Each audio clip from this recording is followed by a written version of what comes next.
Clouds TV, empowering lives.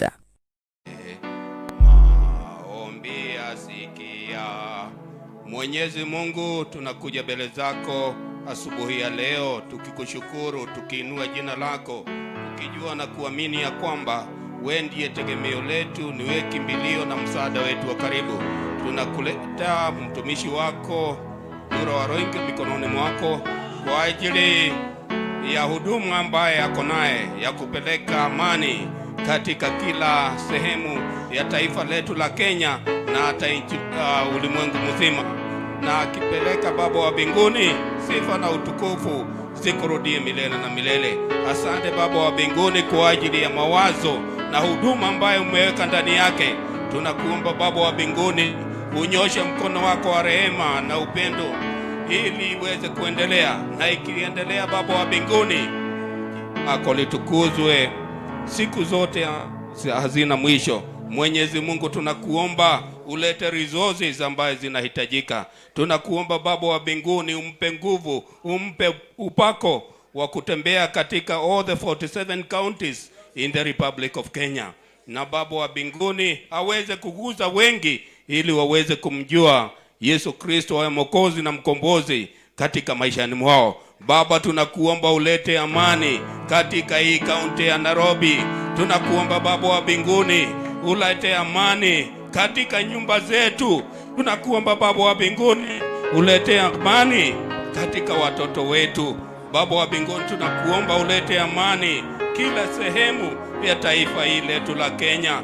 Tunajua ya kwamba unajua mipaka yote ya taifa hili letu la Kenya, na ndio tunakuomba Baba wa mbinguni uizunguke na ukuta wa moto wa Roho Mtakatifu. Baba, tunakuomba uendelee kuonekana katika hii mji wetu wa Nairobi Baba, na ukionekana, sifa na utukufu na heshima na shukurani zikurudie milele na milele. Na kuomba katika jina safi ya Yesu Kristo tuseme amen. Tumpe Yesu makofi. Endelea kuongea kwa ajili ya mtumishi wa Mungu. Naomba ya kwamba watumishi, ninapokualika tushirikishe watu wote, tubebe huyu mtu wa Mungu. Kama ni jambo tubebe sisi wote, usiombe nimekuleta hapa uongoze watu, ya kwamba usaidie watu wengine, tubebe pamoja, ili ya kwamba kila mtu wa Mungu atamke neno kwa sababu ya hilo hitaji ambalo tunaliweka mbele za Bwana, katika jina la Yesu. Tamka neno kwa ajili ya apostle, tamka neno kwa ajili ya apostle, tamka neno kwa ajili ya apostle, maana tumekusanyika hapa kwa ajili yake. Nataka uongee kitu, mwambie Bwana amtie nguvu, mwambie Bwana ampe kibali, mwambie Bwana akamkubalishe katika kila kaunti ataingia. Mungu akamkubalishe, Mungu akampe neema, Mungu akamuinue, Mungu akampe mafuta. Ardhi ya Kenya ikamkubali, Nairobi mkubali, ikamkubali kila mahali. Eldoret mkubali, Nyeri mkubali, Murang'a ikamkubali, Mombasa mkubali, Kakamega, Kisumu, Homa Bay, Migori ikamkubali. Omba kwa jina la Yesu, inua sauti yako, tutangaze ardhi ya Kenya ikamkubali kwa jina la Bwana, na kila mahali anaenda awe na kibali, awe na kibali, awe na kibali, in the mighty name of Jesus. Tamka neno, mwambie Bwana tumeletwa hapa kwa ajili ya apostle, ya kwamba yale maono ako nayo, ili Mungu aende amsaidie. Inua sauti yako kwa jina la Yesu, Bwana Mungu aliye hai, in the name of Jesus, the Son of the living God. Father, we thank you. Father, we glorify you, katika jina la Yesu. Sasa tuko katika maono yenyewe, mfalme wa amani, kwa sababu tunataka amani kwa taifa letu, iwe wakati wa uchaguzi, pasiwe wakati wa uchaguzi. Tunahitaji amani, maana pasipo amani hakuna maendeleo. Pasipo amani hatuwezi kula, hatuwezi kukaa na uzuri, hatuwezi kuona mafanikio ambayo tunahitaji kuwa nayo. Kwa hivyo tunahitaji tuwe na amani katika jina la Yesu. Wacha nilete mtumishi wa Mungu, mama ako hapa nyuma, acha tuongoze kuomba maono, tuombee maono ya mfalme wa amani, ya kwamba yakubalike kila kona ya dunia, sio tu Kenya. Yani tuongoze katika hilo kitengo, tuombee hii movement, ya kwamba Bwana apate kuchukua usukani kila mahali tunaenda, mfalme wa amani ipate kibali. Twende mbele za Bwana. Bwana asifiwe. Naitwa Pastor Jane Brown. Kila mtu ainue mikono yake juu na tukaomba maono. Palipo Bwana yote yanawezekana.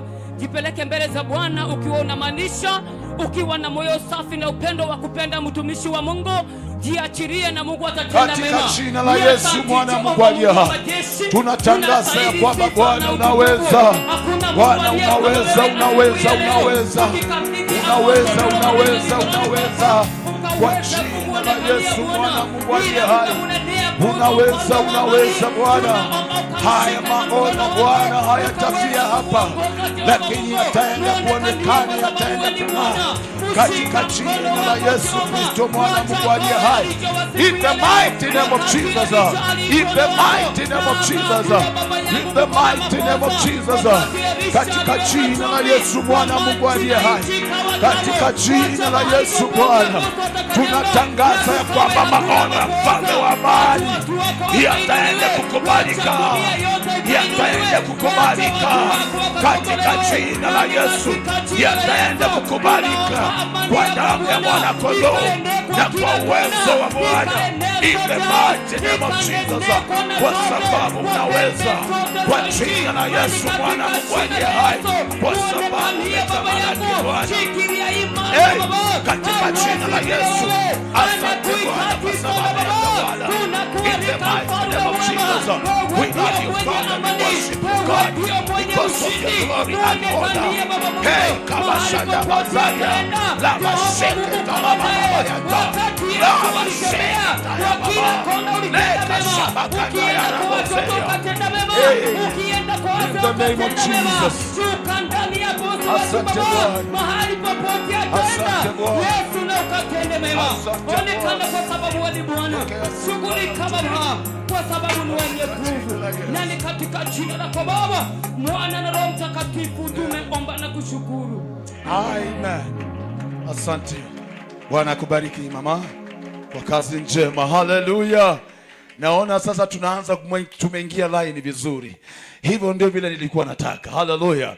Yaani tunakuwa na maombi ya kushirikishiana. Wewe unapokeza mwingine, tunashika sisi wote tunavamia. Unafukuza 1000 mwingine 10 na tunasonga mbele. Na jina la Bwana linabarikiwa. Haleluya. Na utukufu wa Bwana unaenda kuonekana. Haleluya. Kwa hivyo apostle hayuko peke yake. Kuna timu ambayo inamsaidia kufanya kazi. Na Biblia inasema kwamba wawili hawawezi kutembea pamoja pasipo kufanya nini? Amen. Kwa hivyo tunataka tuombee timu, na yeyote yule, hata ukiwa ni wewe utachukuliwa, ya kwamba tuwe na roho moja, tuwe na sauti moja, tuwe na makubaliano, tuwe na uelewano, tuwe na ushirikiano, tuwe na mapatano kwa jina la Yesu Kristo.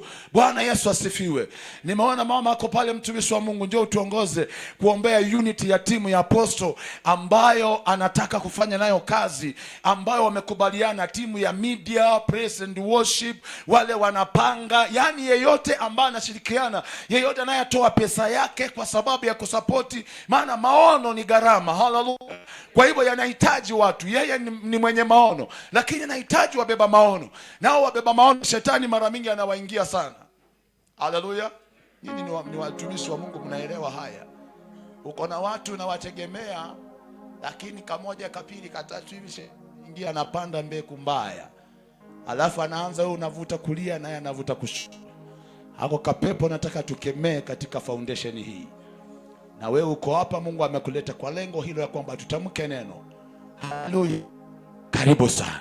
Amen. Bwana Yesu asifiwe. Amen. Naitwa Pastor Romana Wambua na nimeokoka.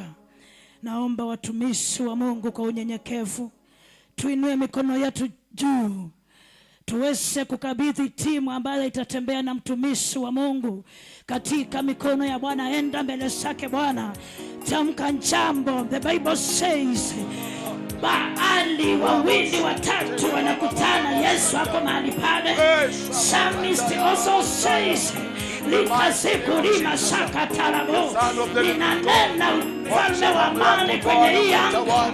Jehova Mungu wa Israeli, timu yote, watu wote watakaochaguliwa kutembea na mtumishi wa Bwana, ninawaweka mikononi mwako asubuhi ya leo, nikinena uelewano, nikinena baraka katika jina la Yesu Kristo. Maandiko inauliza ya kwamba watatembeaje wawili kama hawajaelewana? inanena kuelewana katikati yao katika jina la Yesu Kristo. Jehova, unasema ya kwamba mahali kuna ugonjwa unaamurisha baraka zako. Nena ugonjwa kwenye yanga, nena ugonjwa kwa watumishi wako katika jina la Yesu Kristo. Kwenye hii safari ambayo tayari imeanza, nguvu zote za giza zitakaoleta ninawawacha, ninaitoa, ninaiharibu katika jina la Yesu Kristo. Ninanena jambo haribu kazi zote za Shetani. Bwana, ninajua Shetani hapendi umoja, ninajua Shetani hapendi maelewano. Uondoe kwenye anga na ulimwengu wa kiroho katika jina la Yesu Kristo.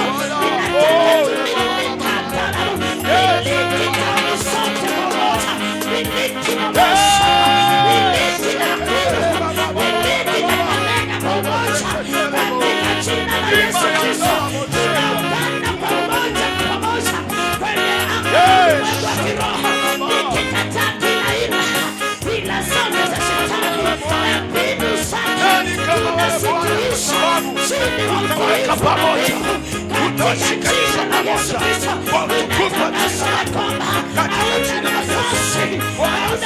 Yesu, hauna nafasi kwa watumishi wa Mungu, hauna nafasi katika jina la Yesu Kristo. Neno moja, asante Bwana, asante Bwana, katika jina la Yesu Kristo. Mwimbaji akaimba akasema ya kwamba bind us with cords of love which can never be broken. In the mighty name of Jesus Christ, I bless you and I worship your name. In the mighty name of Jesus Christ, we believe and pray. Say amen. Umeinuliwa juu sana, umeinuliwa juu, umeinuliwa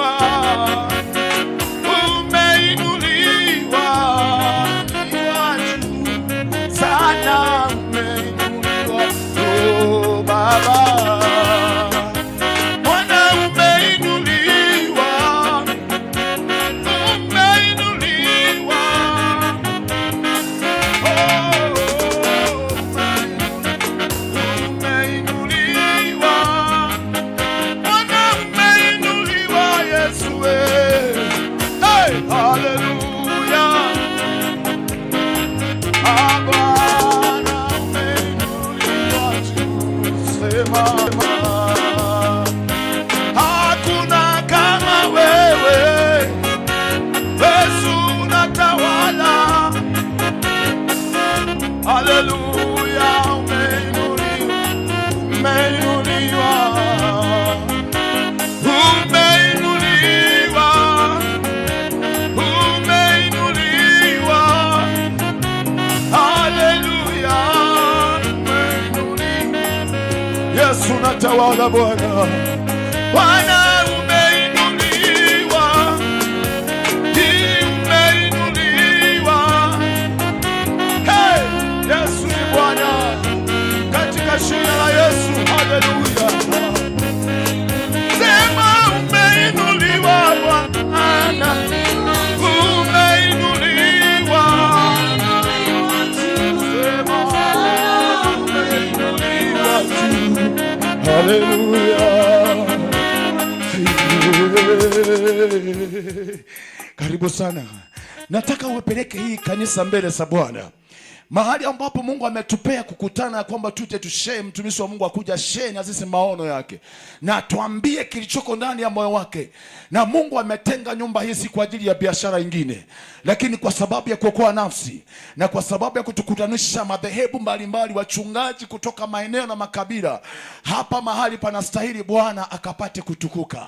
Kwa hivyo nenda mbele za Bwana, tuongoze mtu wa Mungu. Hallelujah. Kwa jina la Yesu Kristo. Haleluya. Haleluya. Hebu tuinue mikono juu. Haleluya. Mungu Baba, Mungu Mwana na Roho Mtakatifu. Baba, unasema kwa neno lako Mathayo 18 mstari wa 19 mstari hata wa 20, unasema palioko wawili au watatu, Baba, uko mahali hapo Bwana, ya kwamba watakaposemezana hata mbingu Baba itasikia, hata mbingu Baba itajibu. Baba, tunaleta mtumishi wako Apostle Dura wa Ruiga Bwana. Baba, tunatamka Baba, ya kwamba maono yake Baba yanakuja kutimia Baba, mahali hapa Bwana, ya kwamba unamuunganisha na watu wanaofaa Bwana, ya kwamba upako wako unachukua nafasi kwa maisha yake, hata katika unganiko na wachungaji Bwana watakaosimama pamoja naye. Jehova Baba, ninaomba ya kwamba unampa uongozi, ya kwamba watakubaliana, ya kwamba wanapoitwa hata kukusanyika pamoja, hata kutembea kufika mahali ambapo umekusudia. Jehova, sasa wakaitwe Jehova, wakaitwe mtenda miujiza, wakaitwe mubarikiwa. Jina lako likainuliwe, jina lako likabarikiwe. Mpake mafuta Bwana, wainue Bwana, anapokuja kuongea na watu wako Bwana, onekana katika jina la Yesu Mwokozi wetu. Amen. Inua tu mikono yako, twende mbele za Bwana. Kila mtumishi wa Mungu uliyeko hapa, ombea wachungaji wengine. Kumbuka mchungaji aliye kando na wewe, aliye karibu na aliye mbali, ukaombee huduma yake, ukaombee maono yake. Watumishi wa Mungu mara mingi hatukumbukani, lakini tunakumbukana tu wakati tunahitaji kitu. Hiyo roho tukatae, lakini tukumbukane kwa wema na kwa uzuri wa Bwana. Kumbuka mchungaji mwenzako, yule ako hapa na yule yuko hapa. Shika mkono jirani yako, wawili, shika jirani yako mkono. Nataka uombee huyo jirani yako. He is the next billionaire. He is the next millionaire. He is the vision bearer. He is the vision carrier. Muombee, mwambie Bwana, Baba, fungua huduma yake. Bwana, bariki huduma yake. Bwana, tengeneza njia mahali anakwama. Mwambie Bwana, ninajua ya kwamba kuna kitu anapitia. Ninamuombea sasa. Ombea huyo mchungaji, ombea washirika wake wanamsumbua. Wengine wanatoroka kanisani, wanaongea mabaya kumhusu. Mtamkie neno kwa jina la Yesu. Ombea biashara, ako na biashara mahali, mtamkie neno ya kwamba atafanyika nguzo katika kanisa ambalo anahudumu, atafanyika msaada. Hilo kanisa halitafungwa. Tamka neno, hiyo kiwanja hatanyang'anywa. Tamka neno, ambaye amepewa notice ya kuhama nyumba hatahamishwa kama mtu ambaye hana Mungu. Katika jina la Yesu, hatanyang'anywa hiyo biashara, hilo duka hatanyang'anywa. Watoto wake hawatalewa. Ombea watoto wake, ombea ndoa za watoto wake kwa jina la Yesu. Tamka neno, muombea mtumishi wa Mungu, usinyamaze. Mungu amekuleta hapa na lengo. Biblia inasema ya kwamba tuchukuliane. Chukulia huyo mtumishi wa Mungu, uchukulie maisha yake in the name of Jesus. Tamka neno kwa ajili ya wokovu na kwa ajili ya karama na vipawa ambazo Mungu ameweka ndani mwake, ya kwamba vifanyike msaada katika vizazi na vizazi. Bwana, kwa sababu unatawala, katika jina la Yesu, Bwana Mungu aliye hai, Baba, tunasema ni wewe. Hey Jehova, asante Bwana majeshi, kwa sababu umeinuliwa. Bwana, asante maana unatenda. In the mighty name of Jesus, katika jina la Yesu, in the name of Jesus. Sikiliza watu wa Mungu. Hana alipoenda mbele ya madhabahu na alipokuwa anamlilia Mungu, Maandiko nasema kwamba tumesoma sisi wote tunaelewa, lakini naomba mniruhusu tu ni quote kidogo tu, ya kwamba alipokuwa anamimina moyo wake, kuhani wake hakuelewa moyo wa huyu mama. Maana kuhani alikuwa anaona midomo ndio inatembea, kwa hivyo hakuelewa uchungu uliokuwa ndani ya moyo wa huyu mama. Mama alikuwa analia mpaka kuhani wake. Wakati mwingine kuna watu wanakuja makanisani kwetu wanaomba, tunashangaa wanalia nini, lakini hatuelewi uchungu walio nao. Watumishi wa Mungu wako hapa, ukiona suti zina, lakini ndani mioyo mioyo umebeba, kuna kitu kinauma. Akapeleka dua. Dua ni nini? Dua ni maombi ya binafsi ambayo yanalenga hitaji maalum, si mahitaji yote, hitaji maalum. Haleluya. Na Apostle Ndura ametuleta hapa kuombea hitaji maalum. Na wewe kama baba, kama mama, una hitaji maalum ambalo ukijifungia kwa karumu kako kama maombi, hata mke wako asikiangi hiyo maombi, hata mme wako asikiangi hayo maombi. Hayo inaitwa maombi ya faraga. Amen. Nataka ufungue tu moyo wako ya kwamba hili hitaji ambalo unasikia limekuwa la dharura ndani ya moyo wako na uko hapa, hawezi jua ya kwamba baada ya hii kuna kitu kinaenda kufanyika. Hawezi jua ya kwamba baada ya kutoka hapa kuna mlango ndio kufunguka. Nataka baba, mama, mtu wa Mungu, ya kwamba ufungue tu moyo wako, kilindi cha moyo wako, na ujipeleke kwa dakika 3 tu, nakupa 3. Kama utalia, kama utafanya nini, unajua wakati mwingine tukija mbele za Mungu, hizi viraka tunavaa tunaziweka kando, tunajipeana kwa Mungu. Hii ni madhabahu ya Mungu. Haleluya. Nataka tuombee mahitaji yetu, yale ambayo iko ndani ya moyo wako, yale ambayo unasikia imekuwa ni kidonda suku, ambacho unaona hiki kitu kimekuwa kikwazo. Ukamwambie Bwana. Kama Hana alikuja na hitaji moja, baba nataka mtoto, nataka mtoto. Niliomba, nisoma mahali Yesu anasema akarudia ombi lile. Kwa hivyo si dhambi kurudia ile ombi uliomba jana, kesho, miaka 10 imepita ulikuwa unaomba ukirudia. Nataka tuendelee kuliombea leo, lakini najua ukitoka hapa, mtu wa Mungu akimalizana na sisi hapa, ukikanyaka pale nje, maandiko yanasema alipofika nyumbani Mungu akamkumbuka. Utakapofika nyumbani Mungu atakukumbuka. Utakapofika kwako, kile umeombea hapa matunda yake utaanza kuyaona. Haleluya. Nataka ufungue kinywa chako na moyo wako, upeleke moyo wako kwa Bwana. Ombea hilo hitaji, ombea hilo hitaji kwa jina la Yesu. Ombea hilo hitaji, ombea hilo hitaji. Hata kama utalala, kama utapiga magoti, kama utasimama, kama utainua miguu, kama utaki jirani asikie, hiyo mzigo uko nayo, peleka kwa Bwana siku ya leo, maana iko kitu Bwana nataka kufanya. In the mighty name of Jesus.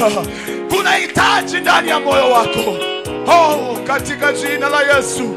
Bwana, kwa sababu unatawala, kwa sababu unatenda Bwana. Moyo umebeba, moyo umebeba, moyo umebeba, moyo umebeba, moyo umebeba, moyo umebeba, moyo umebeba, moyo umebeba. Makataya baba, lama shakataya, lama shamakanda, rama kasaria, lema shakataya.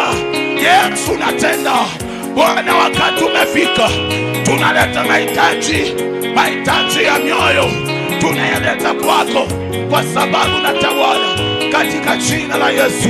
Bwana asante, Bwana asante, Bwana asante, Bwana asante, kwa sababu unaweza.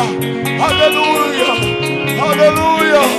Baba unastahili, Jehova unastahili Bwana, unastahili Bwana, kwa sababu ya wema wako, kwa sababu ya kibali chako, katika jina la Yesu. Unastahili Mfalme. Bwana, nani kama wewe Bwana? Yesu natawala. Oh my God.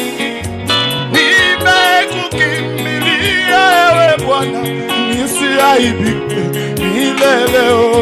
Nimekukimbilia ewe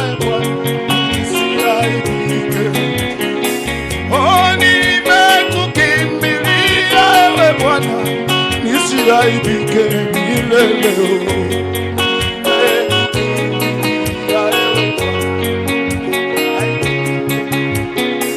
Mimi nimekukimbilia ewe Bwana, nisiaibike milele. Nimekukimbilia ewe Bwana. Yes, yes Lord. Oh, nimekukimbilia ewe Bwana, nisiaibike milele. Nimekukimbilia ewe. Yes Lord, hallelujah. Oh, na huduma hii naileta kwako, nisiaibike milele. Nimekukimbilia ewe. Hallelujah. Oh, na taifa langu nalileta kwako, nisiaibike milele. Nimekukimbilia. Hallelujah. Oh, na watoto wetu twawaleta kwako, tusiaibike milele. Hallelujah. Yes Lord, in the name of Jesus. Hallelujah. Sikiliza, nilikuwa nafuatilia mtumishi wa Mungu akiongea, Apostle Ndula anasema ametumwa kwa watu wabaya, na sisi wote mishoni yetu hatuendi kwa watu waliookoka. Kama mchungaji yote ako hapa na ubirianga waliookoka, niambie kama umetumwa kwa waliookoka. Yuko kweli? Aha. Hata wewe ulitolewa mahali, hata mimi nikatolewa mahali, lakini kule tulitolewa kuna watu wengine walibaki na wengine wanaingia. Haleluya. Kwa hivyo tunataka tumuombea kwamba tuombe kwamba tunapowafikia ile roho ya resistance isikuwepo tena katika jina la Yesu. Ile roho ya resistance isikuwepo tena. Haleluya. Mungu ayeyushe mioyo zao. Mungu ayeyushe mioyo zao. Yaani tunataka tuombe Mungu ayeyushe mioyo ya makahaba, walevi, majambazi, kina nani. Yaani wawe na wepesi wa kutamani kuingia katika karavani hii, ili ya kwamba hata baada ya kubadilishwa maisha, hiyo maisha ya ufalme pia wasikosekane. Haleluya. Bwana Yesu asifiwe. Nataka tukainua sauti zetu mbele za Bwana. Naomba kipaza sauti hapa kingine. Naona hii moto imeisha. Haleluya. Bwana Yesu asifiwe sana. Kwa hivyo nataka tuombee miji ya Nairobi, Eldoret, Kisumu, Kakamega, Kitui, Nyeri, Embu, Tharaka Nithi, yani every town, ya kwamba ile roho, yani mahali popote tutaenda, Bwana akayushe mioyo zao, wakubali. Haleluya. Wakubali, wawe na wepesi wa kuitikia wito. Isaia 61, waliofungwa waweze kufunguliwa, wanaolia wasilie tena, wanaoteseka wateseke tena. Bwana aweze kuweka huru kabisa. Huyu ndio shima sasa. Inua mikono yako tu, useme kwanza tuombee waliofungwa, alafu tuombee mateka, alafu tuombee masikini, alafu tumkamate shetani, tumweke chini ya miguu yetu. Achilia watu katika jina la Yesu Kristo mwana wa Mungu aliye hai. Tazama Nairobi hii na tuminua mikono yetu Jehova. Tunasema waliokamatwa wakaachiliwe kwa jina la Yesu. Vijana waliokamatwa mateka tunatangaza waachiliwe katika jina la mwana wa Mungu aliye hai. Wamama waliokamatwa mateka, amurisha waachiliwe, amurisha waachiliwe, wamama waachiliwe, makahaba waachiliwe, walevi waachiliwe, amuru waachiliwe, amuru waachiliwe, wajane waachiliwe, maskini waachiliwe, amurisha waachiliwe. Tunawafungua, tunawafungua. Fungua mtu, fungua mtu, fungua mtu, fungua mtu, wafungue, wafungue, wafungue. Kila mahali walipo tunawafungua. Kule Nakuru tunawafungua, kule Kisumu tunawafungua, kule Meru tunawafungua, kule Arusha tunawafungua, kule Mombasa tunawafungua. Mahali popote wamefungwa watu wa Mungu, tunawafungua kwa jina la Yesu. Mahali popote wamewekwa na adui, tunawafungua kwa jina la Mwana Mungu aliye hai. Ondoa mawe juu yao, ondoa jiwe juu yao, ondoa jiwe juu yao. Wengine wamezidiwa chini, hawawezi wakaamka tena. Ondoa hilo jiwe, unaondoa jiwe adui ameweka juu ya maisha yao. Unaondoa jiwe, jiwe la ulevi, jiwe la magonjwa, jiwe la ukahaba, kujiduga madawa. Unaondoa jiwe, unaondoa jiwe, ondoa hilo jiwe, ondoa hilo jiwe, ondoa hilo jiwe. Kata kamba zao, kata kamba sasa, tunakata kamba, kila aina ya kamba imefunga vijana, tunakata roho ya mateso, tunaikata roho ya kilio, tunaikata kwa jina la Yesu. Tunakata, ninakukata, ninakukata, ukata nimea, ukata nimea. Imani mikono yako juu namna hii. Tunataka tuseme Bwana Yesu atembee kila mahali mtumishi wa Mungu ataenda. Bwana Yesu atembee kila mkoa ataenda. Ukienda tu namna hii, Mungu aonekane. Tume neno sasa. Tunatuma neno, tuma neno, tuma neno, tuma neno. Mahali popote Mungu itatembea, miujiza ndio hiyo. Watu wanakombolewa, watu wanaokoka, wanaacha dhambi, madawa ya kulevya, hakuna kuoana, wanaume kwa wanaume, hakuna kuoana, mama. Tunatuma neno, tunatuma neno, kila neno, tunatuma neno, tunatuma neno. Asante Bwana Yesu, wewe maneno mema, unatenda mambo ya soka ya kawaida. Jina lako liinuliwe, jina lako litukuzwe kwa jina la Yesu Kristo mwana wa Mungu. Tunaomba, tunaamini. Mpe Yesu makofi mazuri ya nguvu mwanadamu.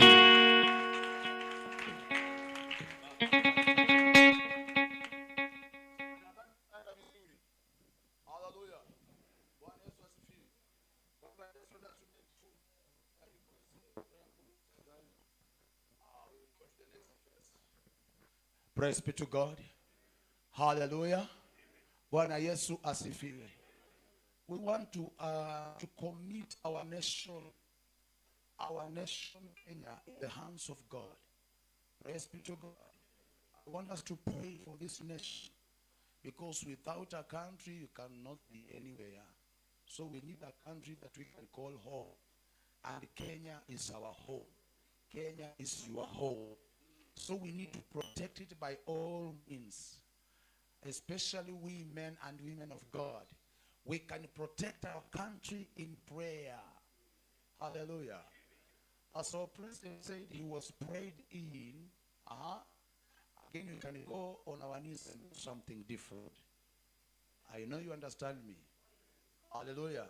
Because this one I can't repeat it, because the man of God has been talking of it every time we meet here. If we prayed him in, you can pray another prayer. Hallelujah. And that's why you are here. Praise God. So I want us to pray for our nation. I want you to commit this land of Kenya, the counties of Kenya, men and women of Kenya, young and old, poor and rich, even the guests that are coming in the country, we need to commit them, hallelujah, in the hands of God. Let the land of God, the land of Kenya, show them where they are supposed to be. Don't they care to come and show Kenyans where we are supposed to be?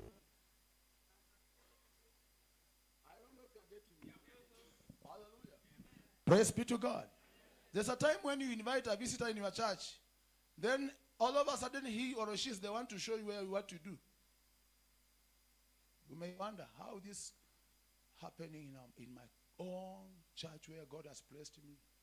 It's because maybe you did not do the right thing. Now we need to do the right thing in our country. Hallelujah.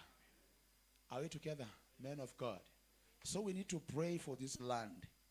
I want you to pray for the land of Kenya. Amen.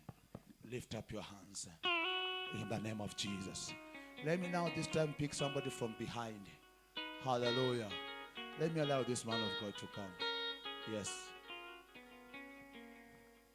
Amen. Can you stand in the gap of this land? Tuanze tu kuomba hata kabla akuje. Wewe anza kutaja kabla yeye aanze kusema yale tutaombea. Hallelujah, hallelujah. Let us lift our hands up in the name of Jesus. In the mighty name of Jesus. Let us pray for this land, for this nation in the name of Jesus.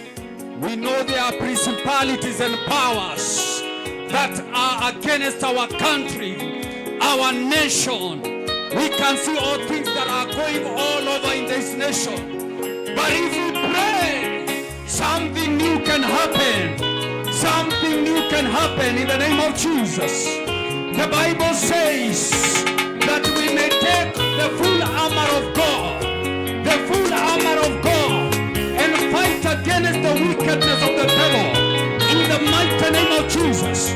This is your time. This is your time, servant of God.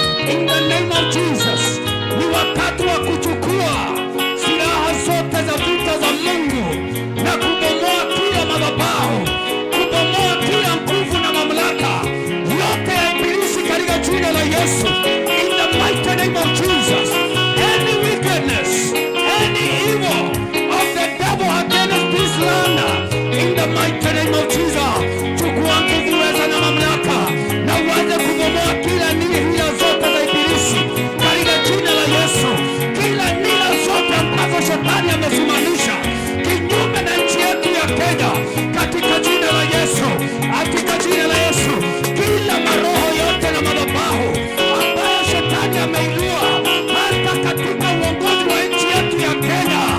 This is your time, my brother, my sister. Stand your ground. Stand your ground in the mighty name of Jesus. Bomoa kila kazi yote ya ibilisi katika jina la Yesu Kristo. Madhabahu ya umwagikaji wa damu katika nchi yetu ya Kenya katika jina la Yesu. Bomoa, bomoa misingi yote ya devil worshiper katika jina la Yesu. In the mighty name of Jesus. Kila masilaha zote zimeinuliwa kinyume na mauaji ya vijana wetu. Saa hii ni wakati wako wa kusimama katika pengo katika jina la Yesu. Chukua nguvu, uweza na mamlaka. Tumepewa nguvu za kukanyanga nyoka na inge. In the mighty name of Jesus. Katika jina la Yesu. Bomoa, bomoa, bomoa. Kanyanga, sambaratisha, ng'oa na utawanye katika jina la Yesu. Madhabahu ya kuangamiza vijana na wazee wetu, madhabahu yaliyoinuliwa kinyume na taifa hili, in the mighty name of Jesus. Madhabahu ya kutufinyilia hata katika maisha, madhabahu ambayo yameinuliwa kinyume hata na kanisa la Bwana, kinyume na watumishi wa Mungu, in the mighty name of Jesus. In the mighty name of Jesus. Haina nguvu, haina uwezo. In the mighty name of Jesus. Yale madhabahu yameinuliwa kinyume na mfalme wa amani, in the mighty name of Jesus. Yakabomoke sasa, yakatawanyike, yakasambaratike. Rimamamamamama, rikapapapapazaka, rekatabababa, rimahanteketaba, rakatabashanda, rimasoka yakayanda, repakatabababa. Moto wa Roho ukachome kila madhabahu, kila nila zote, kila mitego ametegea ninaitegua, kila mipango amepanga kinyume na taifa hili naitawanya, naisambaratisha katika jina la Yesu. In the mighty name of Jesus. In Jesus' mighty name. We pray. Hallelujah. The second last prayer. We want to pray for the body of Christ. And we as a church, we are the parts of the body. Hallelujah. We are the parts of the body. Praise be to God.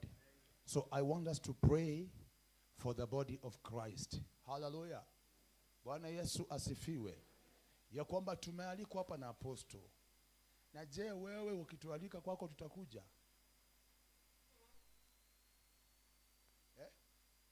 Hiyo ndio swali nimeuliza. Na wewe umealika wangapi? Ama unaenda mahali unapewa kitu? Tuwe realistic tu. Amen. So tukiacha hiyo roho tuwe na umoja as a church will go far. Hallelujah. Praise be to God. And we can only attain that when we pray for one another in love. Let me tell you something. One day in my church, I was praying. As I was praying for the positivity of the church, then I had another lady in the church. Si tunaomba, tunasema Bwana tunafungua, na yeye anaomba tunafunga. Na ni mshirika wangu. Amen. Ninasema hili kwa sababu sio wote ambao wamekusanyika wako supportive to the vision of the man of God.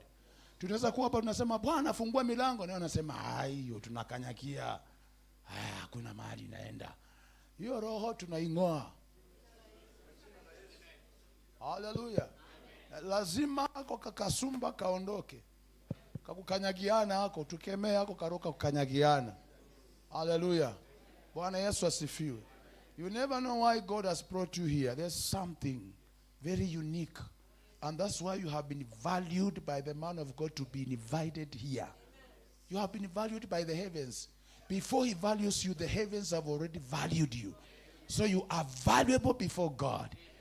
And when you are valuable before God, men values you. Aha, hallelujah. So I want us to pray for the unity of the body of Christ. Togetherness. Let us share one common thing. Amen. Ambao ni ufalme wa mbinguni. Bwana Yesu asifiwe. Niruhusu nilete mtu wa Mungu ako pale nyuma, dada wetu, mama yule ako pale nyuma kabisa. Kama Mungu akupe kibali, umepata neema. Njoo utuongoze. Unajua mama wakilia kwa sababu ya kanisa napenda sana. Ndio maana Biblia inasema wapi wa mama waombolezaji. Hallelujah. Wacha mama akuja tuongoze katika kuombea mwili wa Kristo. Hallelujah. Bwana Yesu asifiwe. Kwa hivyo tumpe Yesu makofi akija. Amen. Twende mbele za Bwana. Bwana Yesu asifiwe. Asifiwe tena. Mimi nimeokoka na tuendelee na maombi na tuombee hii nchi yetu ya Kenya, maana bila maombi hakuna mahali tunaenda. Tuendelee tu kumuita Mungu. Wacha tuombe. Baba, ni asanti kwa wema wako na fadhili zako ni za milele Jehova. Baba, ni wewe tu, hakuna aliye kama wewe Mungu wangu Jehova.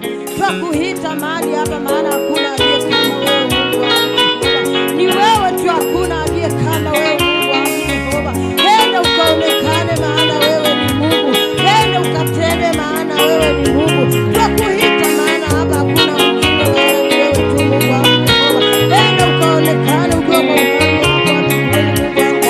ni wewe tu, hakuna aliye kama wewe Mungu wangu Jehova. Baba, twajua utaenda kusikia machozi yetu Mungu wangu Jehova. Twatulia kila wakati na kila saa Mungu wangu Jehova. Nenda ukaonekane maana wewe ni Mungu. Ni wewe tu, hakuna aliye kama wewe Mungu wangu Jehova. Nenda ukaonekane kwa hii yetu ya Kenya Mungu wangu Jehova.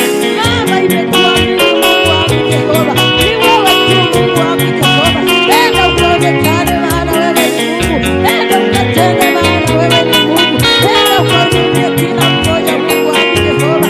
Wacha ukaongoza watumishi wako Mungu wangu Jehova. Waweze kukuita kila wakati Mungu wangu Jehova. Baba, twajua utaenda kusikia kilio chetu Mungu wangu Jehova. Nenda ukasikia maombi yetu Mungu wangu Jehova. Ukiwa kwa kiti cha enzi Jehova. Ni wewe tu tunalilia Mungu wangu Jehova. Nenda ukaonekane maana wewe ni Mungu. Nenda ukatuwekea ulinzi wako Mungu wangu Jehova. Nenda ukatuwekea ulinzi wetu Mungu wangu Jehova. Nenda ukaonekane kwa kila jambo Jehova.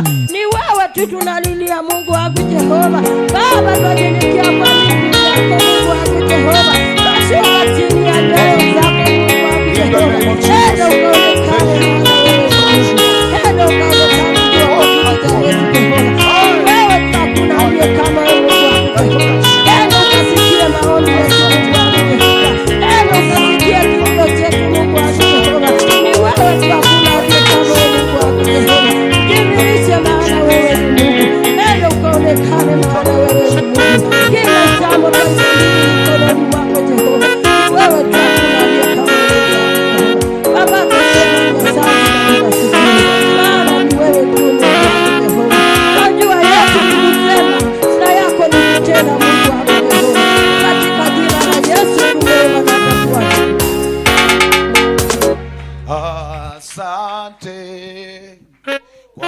wema wako, fadhili zako,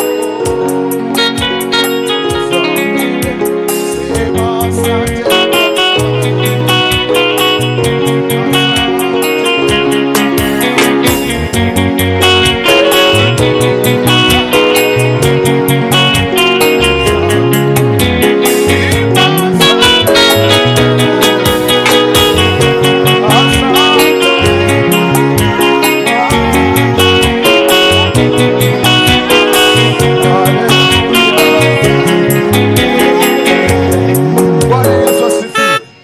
Tunaingia kwenye kitengo hichi. Haleluya. Tulikuwa Chakaranda. Wangapi walikuwa Chakaranda? Haleluya. Mimi nilikuwa mmoja wao. Mliona nini? What did you saw? Haleluya. Bwana Yesu asifiwe sana. We saw God. We saw Jesus. We saw the grace. We saw the mercies of God. Haleluya. Na mtu wa Mungu alifanya kazi, na alikuwa na timu ambayo ilifanya kazi pale, na akawa na kuhani aliyemchukua akamimina mafuta kwenye ardhi ya Chakaranda. Haleluya. Kwa hivyo nataka nimwalike Bishop Anthony Maina. Nataka kuja fanya culmination ya maombi ya shukuru Mungu kile kilifanyika kule. Tushukuru Bwana kukutana tena hapa. Atushikilie kushukuru Bwana kwa kile kitatendeka baada ya hapa. Tumshukuru hata kabla kula hatujaenda, tushukuru tu Bwana. Yaani tunamshukuru kwa kile kimefanyika, kile kilifanyika, kile kitakachofanyika na kile tunangoja. Nataka Bishop, karibu sana. Tupeleke mbele za Bwana, tumshukuru Bwana kwa mambo yote ambayo alifanya. Amen. Bwana Yesu asifiwe. Psalms 100 verse 4. The Bible says in a Messenger Bible, enter his gate with a password, thank you. Kwa hivyo ndio uweze kuchukua kile kitu kingine kiko kwa Mungu, unatumia simu hii. Nikikupatia ile niko naye, kama iko na $500,000, nikupe tu password, utachukua that $500,000. Naye kwa Mungu ndio uweze kuchukua kile amekuwekea, unatumia neno linaitwa thank you, ndio uchukue hiyo ingine. Bwana Yesu asifiwe. Kwa hiyo nataka tuchukue dakika kama 5 tumwambie Mungu ni asante. Hakika mkutano ulikuja na watu over 7,000, 10,000 walihudhuria katika kongamano hiyo. Na pia tushukuru Mungu kwa wazo ilipoingia Apostle Waringi. Hebu just imagine, Mungu aliokoa Apostle Waringi, akamtoa katika kule alimtoa, aje kwetu katika ufalme wa Mungu ili tufanye kitu kama hiyo. Kwa hiyo number 1 tashukuru kwa aje ya wazo lilipoingia Apostle Waringi. 2, tushukuru Mungu kwa vile alikubali kufurisha watu mahali pale na tukaona utukufu wa Mungu kishuka mahali pale. Naomba ufungue mdomo wako, ambia Bwana ni asante, maana ni yeye alitusaidia. Ambia Bwana tunakushukuru, wewe ambaye ulisimama tukashuhudia matendo yako. Ambia Bwana tunakupa heshima, tunakupa utukufu, tunaingia katika malango yako Bwana tukisema ni asante. Wewe ambaye ulileta wazee, wewe ambaye ulileta wamama, wewe ambaye ulileta wanarika, wote ambao walikutana katika Chakaranda, tunasema ni asante Baba. Ni asante kwa kumleta Apostle Waringi majira kama haya ili tulete amani Kenya na tutangaze amani Kenya. Wapendwa, oneni, tulikutana katika Chakaranda tukatamka amani, ikafika wakati wa mgomo 25 mwezi wa 6 na hakuna damu ilipomwagika. Kwa hivyo baada ya kutilia mafuta na kumwaga mafuta mahali pale, hakika kupitia ile wazo Apostle alikuwa naye, tulishuhudia hakuna damu ilimwagika.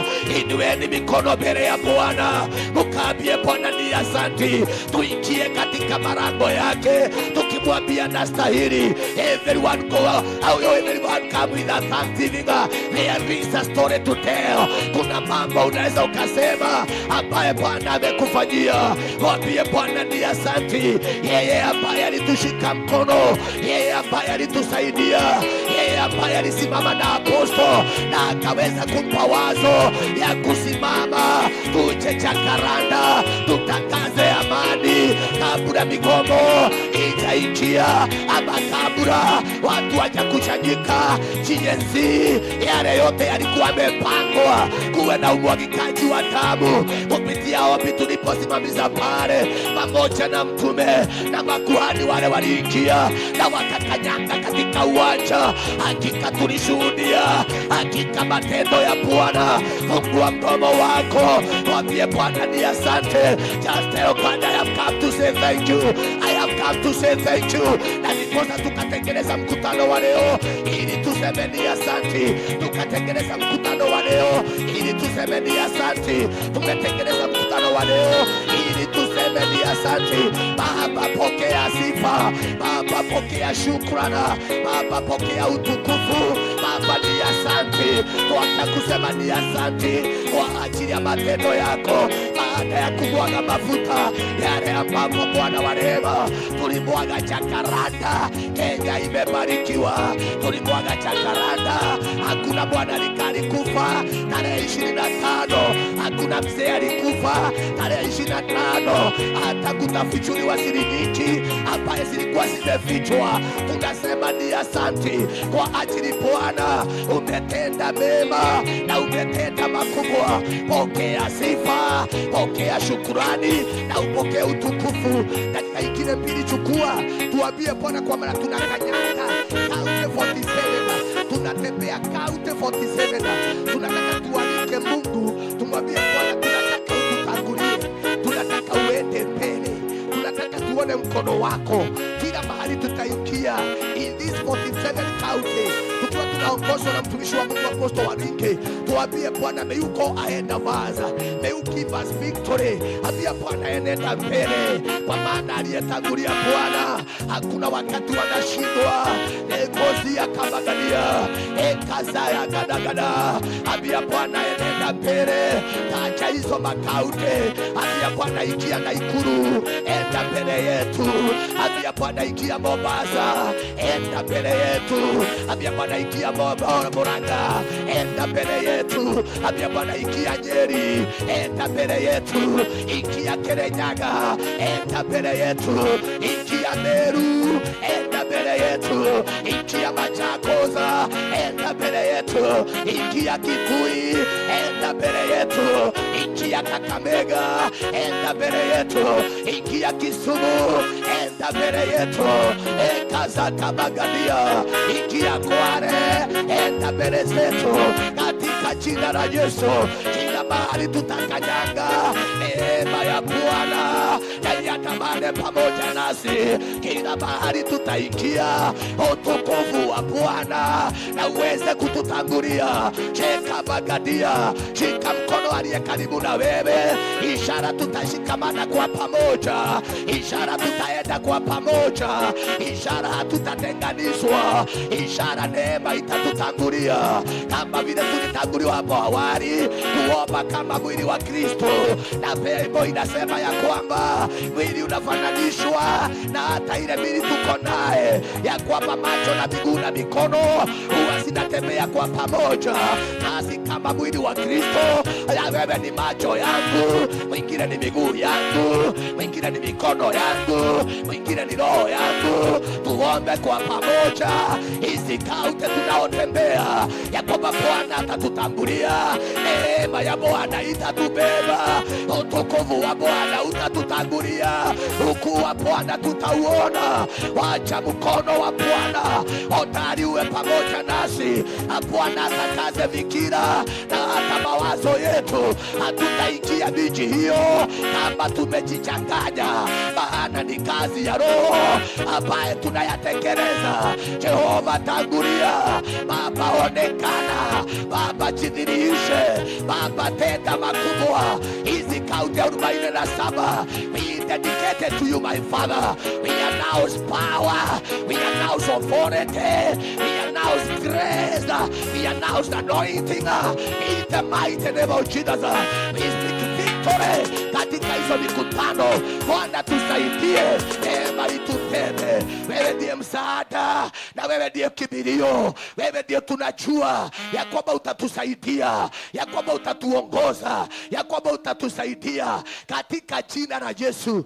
Unajua kitu, before muende inatakiwa kwanza itangazwe in the spiritual realm. Because the supernatural rules the natural. Bwana Yesu asifiwe. Si tutangaze mkutano in the spiritual realm ya kwamba Bwana atatusaidia na Bwana atatuongoza in Jesus mighty name. Tumpe Bwana makofi mazuri. Haleluya! Haleluya! Ni mahali tu kama hapa peke yake unakuta wachungaji tunasema tuambiwa turuke na tunainua visigino.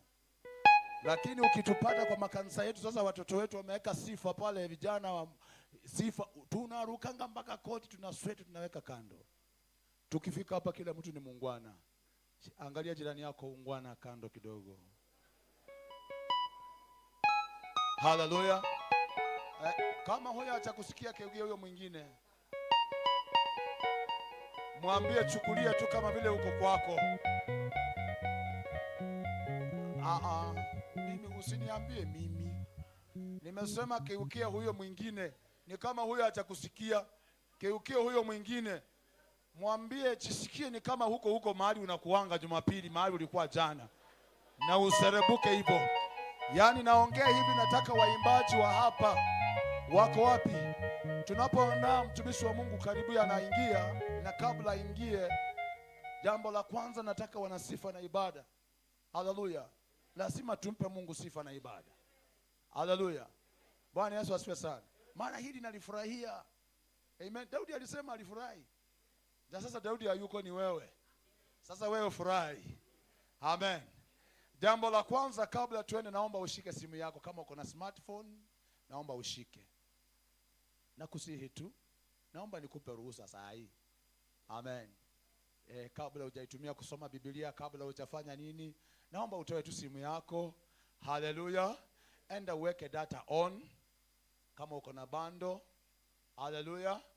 Ni vile hapa hiyo bills iko nini, sasa huwezi ukapewa password ya wifi. Utavumilia vyenye huko na Bwana atakubariki. Lakini kama uko na bundles, naomba uwashe. Amen. Na uende kwa Facebook yako. Bwana Yesu asifiwe sana. Enda kwa Facebook yako. Natumai tunaenda vizuri pamoja. Ukishafika kwa Facebook yako, nataka uende uandike Bethel Cloud TV. Bethel Cloud TV. Then unisaidie kufanya kitu inaitwa sharing. Tuko live. Sasa watu wajue ya kwamba tuko live. Hallelujah. Bwana Yesu asifiwe sana. Yes, umefanya hivyo. Umeshare. Bethel. Si mnajua Bethel tumesoma kwa Biblia. Bethel Cloud TV. Bethel Cloud TV. Amen. Bethel Cloud TV.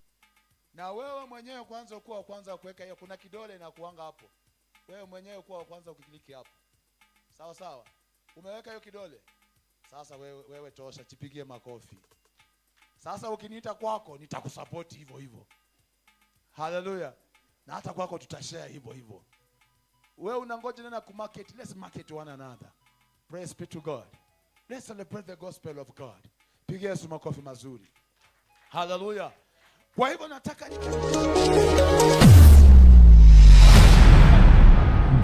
wako tayari? Sasa nataka watupee kigosho, watupee sifa nzuri.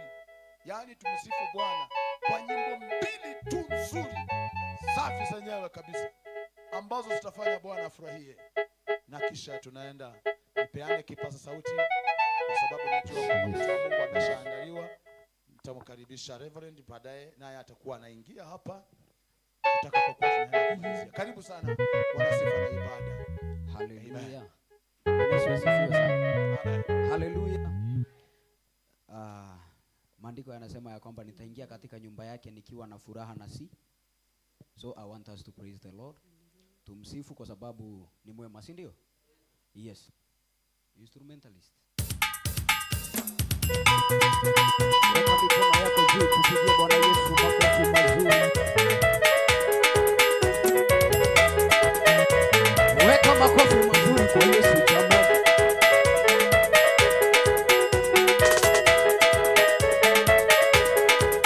Imagine tunaweza piga makofi mazuri kuliko hiyo. Hallelujah. Weka makofi ya juu ya Yesu. Ainuliwe Bwana wa mabwana. Ainuliwe ametenda mema Baba. Ainuliwe. Ainuliwe Bwana wa mabwana. Ainuliwe ametenda mema Baba. Ainuliwe. Oh, ainuliwe Bwana wa mabwana. Ainuliwe ametenda mema Baba. Ainuliwe. Ainuliwe Bwana wa mabwana. Ainuliwe ametenda mema. Huyu Yesu Bwana wa mabwana. Ametenda mema. Ametenda mema. Ametenda mema. Ametenda mema.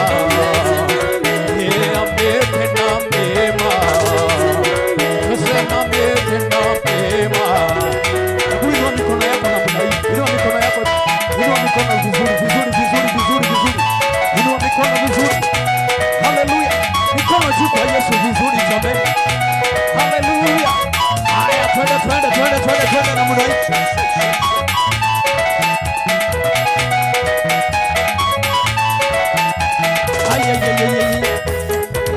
Mwambie Farao nimeokoka na sitarudi tena Misri, naenda Kanaani. Mimi nimeokoka na sitarudi tena Misri. Mwambie Farao nimeokoka na sitarudi tena Misri, naenda Kanaani. Mimi nimeokoka na sitarudi tena Misri. Mwambie Farao tumeokoka, hatutarudi tena Misri, twaenda Kanaani. Sisi tumeokoka, hatutarudi tena Misri. Mwambie Farao nimeokoka, na sitarudi tena Misri, naenda Kanaani. Mimi nimeokoka. Ngai wakwa, Ngai wakwa, Ngai wakwa, Ngai wakwa. Haya, weka makofi mazuri tu kwa Yesu.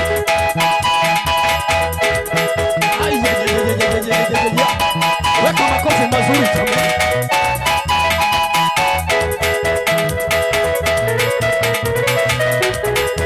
Wewe munene, wewe munene, wewe magegania. Wewe munene, wewe munene, ndio waparario, waparario Ngai. Waparario, waparario, waparario. Ndiye twagotea, twagotea Ngai. Wewe magegania, twagotea, twagotea. Ngoro yakwa ndĩrakena, ngoro yakwa ĩgatuma tuma, ngoro yakwa ĩkaigua wega, ĩkaigua wega, nĩ tondũ mũhonokia. Ngoro yakwa, ndiye ngoro yakwa, ndiye ngoro yakwa, ĩkaigua wega, ĩkaigua wega. Ni wara nono, kwani wana moni wara nono. Ni wara nono, kwani wana moni wara nono. Ni wara nono, kwani wana moni wara nono. Ni wara nono.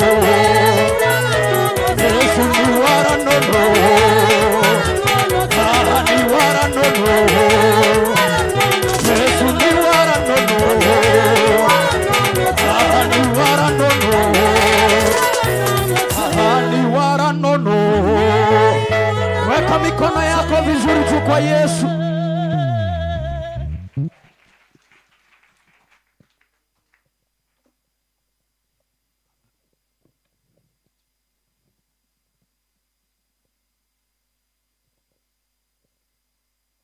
Father, we thank you and give you glory. We worship.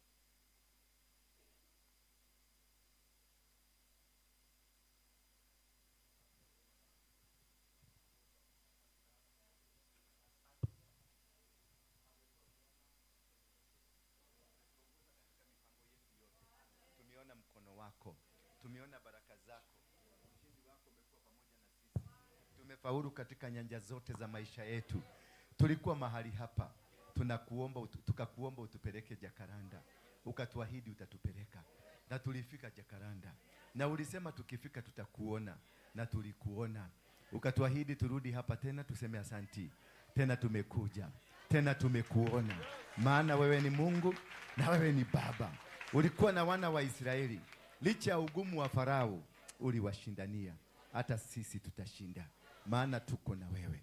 In Jesus mighty name, somebody say amen. Hebu shika mwenzako tu aliye karibu na wewe, mwangalie tu kwa uso wake. Wacha kukaa kama Mkristo. Face, mwangalie kwa macho, eye to eye, ball to ball. Wacha hapana, si kushikana. Shika mwenzako aliye karibu na wewe. Shika huyo mwenzako. Na kama hauna mwenzako jishike. Bwana Yesu, mwangalie kwa macho tu. Wacha kukaa kama Mkristo, mwangalie kwa macho. Mwambie umebarikiwa. Wewe ni wa maana. Wewe unaenda mbali.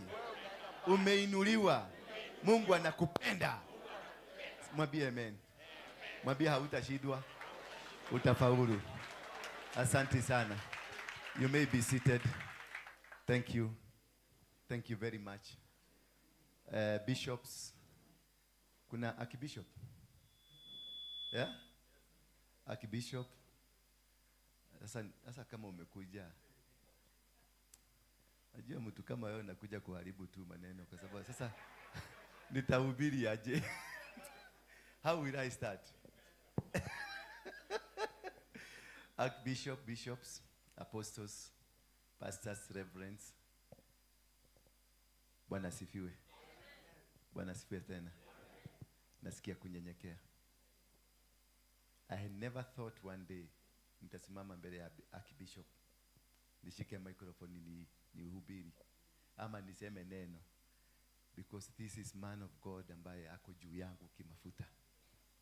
Sijui kama ungekuja tu kwanza unipe ruhusa. Baba, you are graced. Tumetoka habari na baba hapa.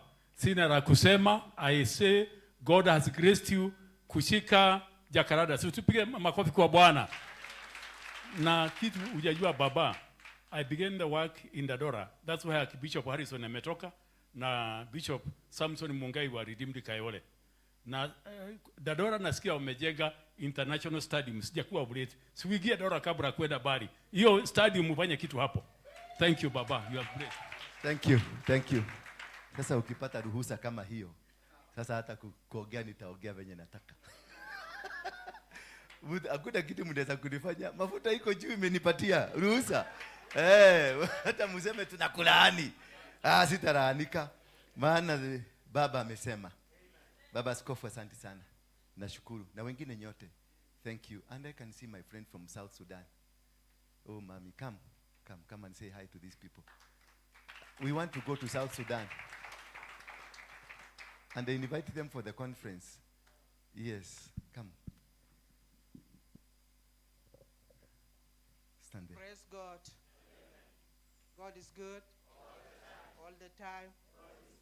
Thank you guys. Thank you very much. We came. We don't know there is a praise here, but we're blessed to be here with you guys.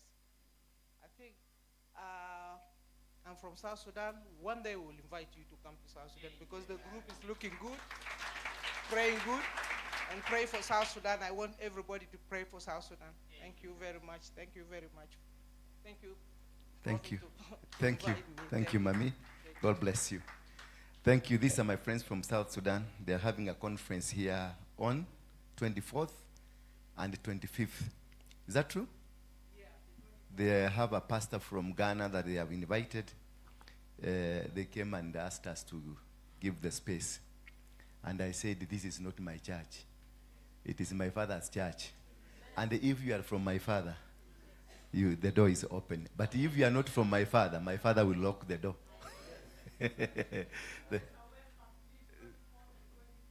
What time? 5 p.m. to 8 p.m. on 24th and the 25th, 5 p.m. Who is the pastor that is coming? Apostle? Ray Michael. From? From Ghana. From Ghana. Yeah. Yes, he's ni friend yao. Sasa he's coming. Yes, he's going somewhere else. He'll be here 24th and 25th, courtesy of, what's your name again? Salwa. Salwa. Yeah, Salwa Mark. He's the one, this is one of the main people who pray for Salva Kiir in South Sudan.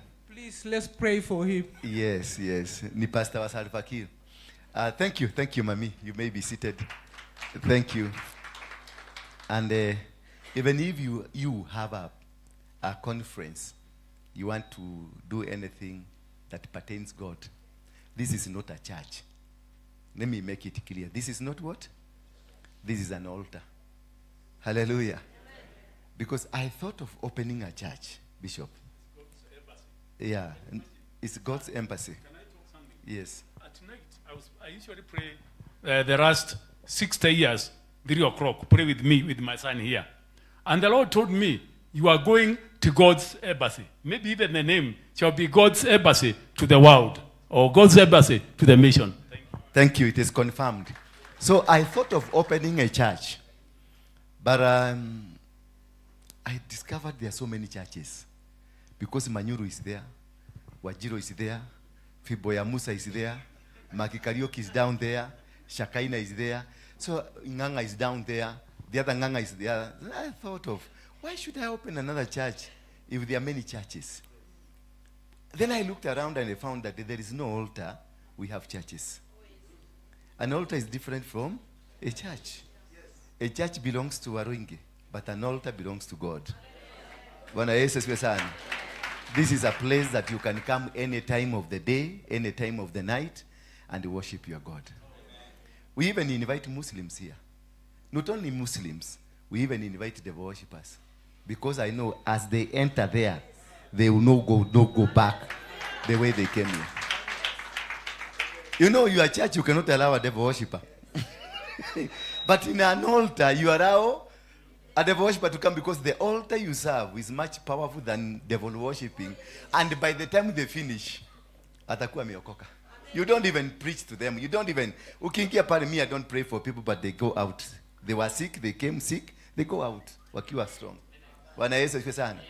We came here, we prayed here with you. That one meeting that we had here, which was not a good meeting, according to planning. But what happened in Jacaranda? What happened in Jacaranda? It was amazing. Because when you converge at the altar does the battles. But when you converge in my church, I do the battle. And perhaps, you know, since my pastor, we have problems. We have challenges. We face difficulties of life.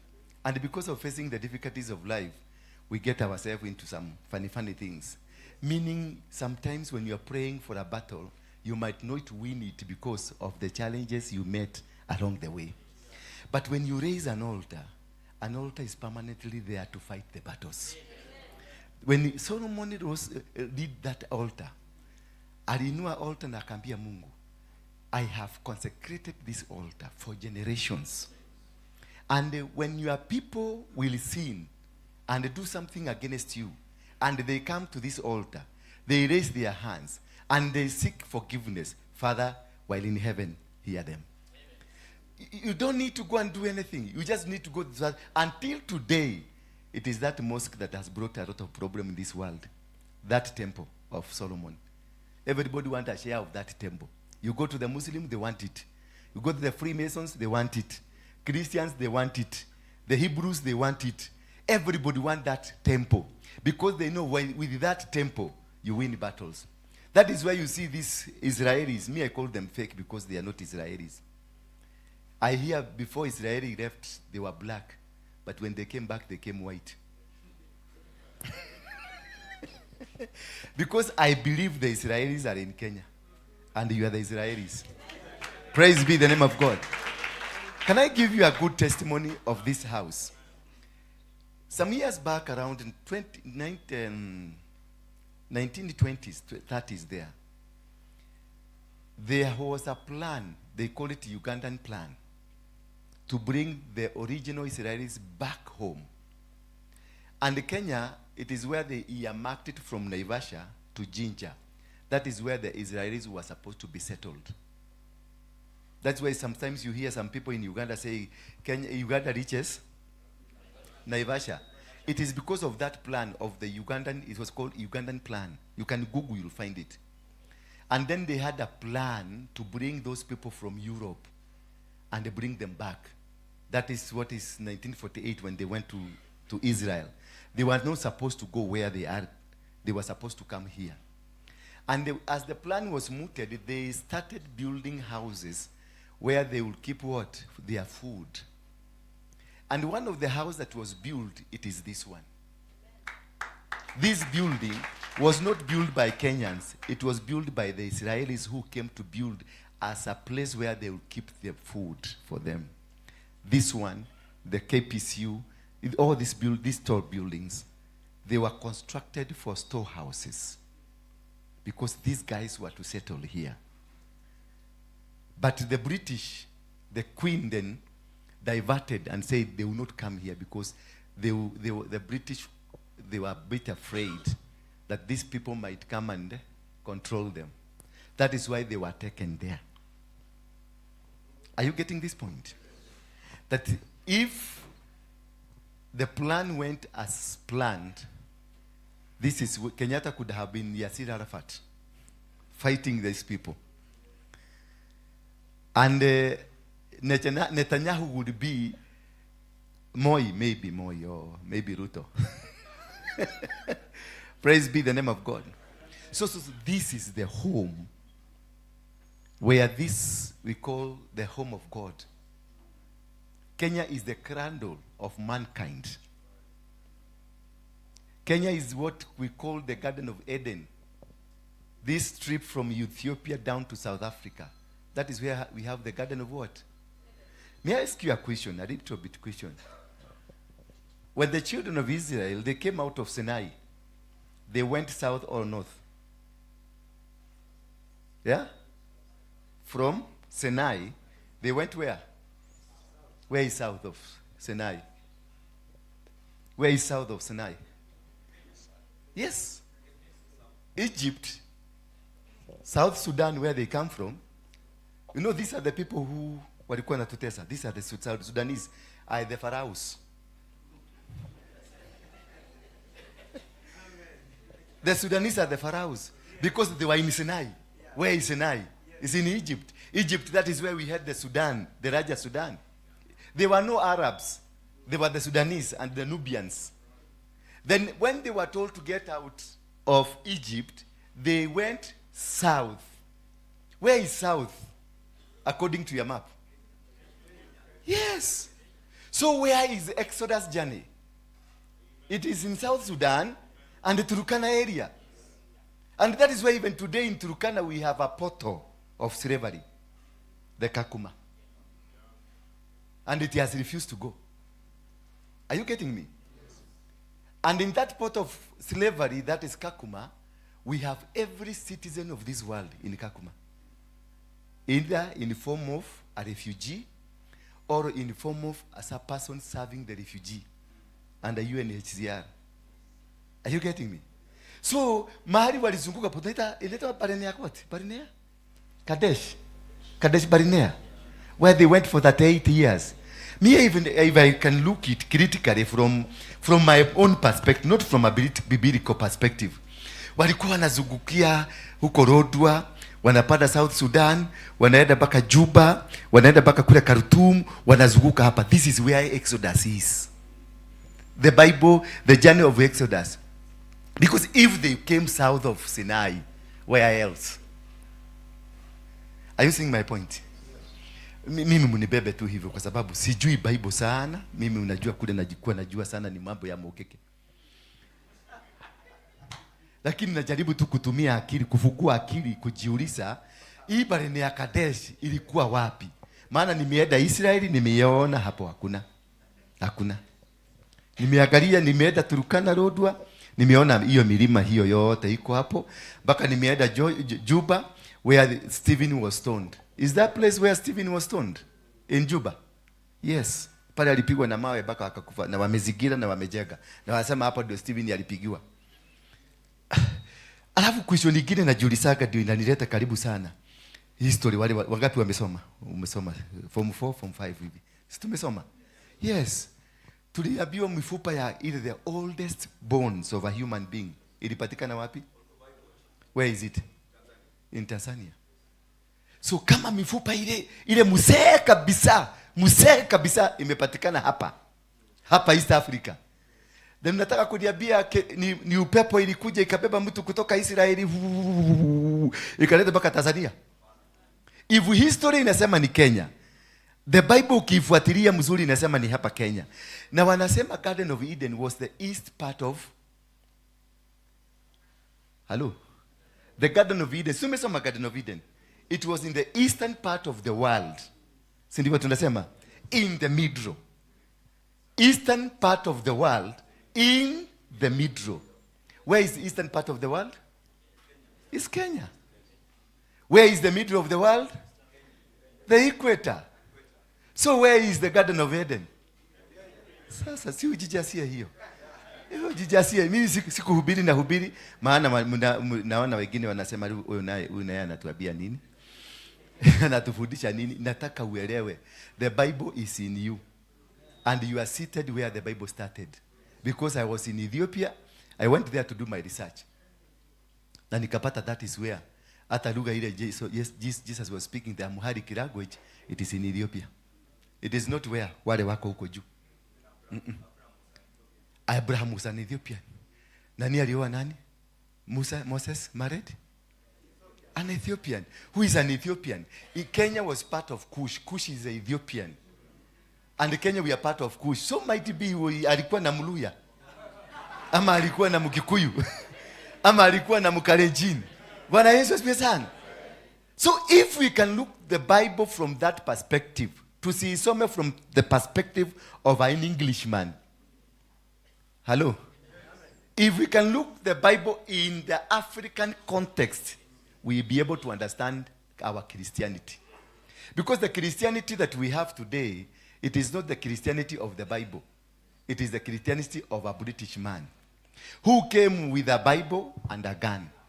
A gun in his right hand and a Bible in the left hand. So what does that tell you? Which one did he prefer most? Is it the Bible or the gun? The gun. That is why he came with a gun in the right hand. But the Bible to hoodwink you. He never brought Christianity to make you a Christian. He brought Christianity to take your territory. So the Christianity that we received here is a Christianity of slavery. And they knew to take our land, we loved God. So they did what? They came with altars. That is why they subdivided our countries in regions. If you go to Wakamba, they have their own church, AIC church. If you go to Wakikuyu, they have their own church, PCA. If you go to Meru, they have a church called Methodist. If you go to Wakisi, they have an SDA. If you go to Waluya, they have Quakers. These were carefully planted depending on how these people worshipped.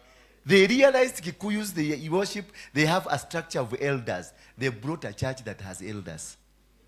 They looked at that Wakamba, they saw how Wakamba do, they brought an AIC church. So for them, it was not about God. It was about capturing territories and capturing regionally and putting boundaries.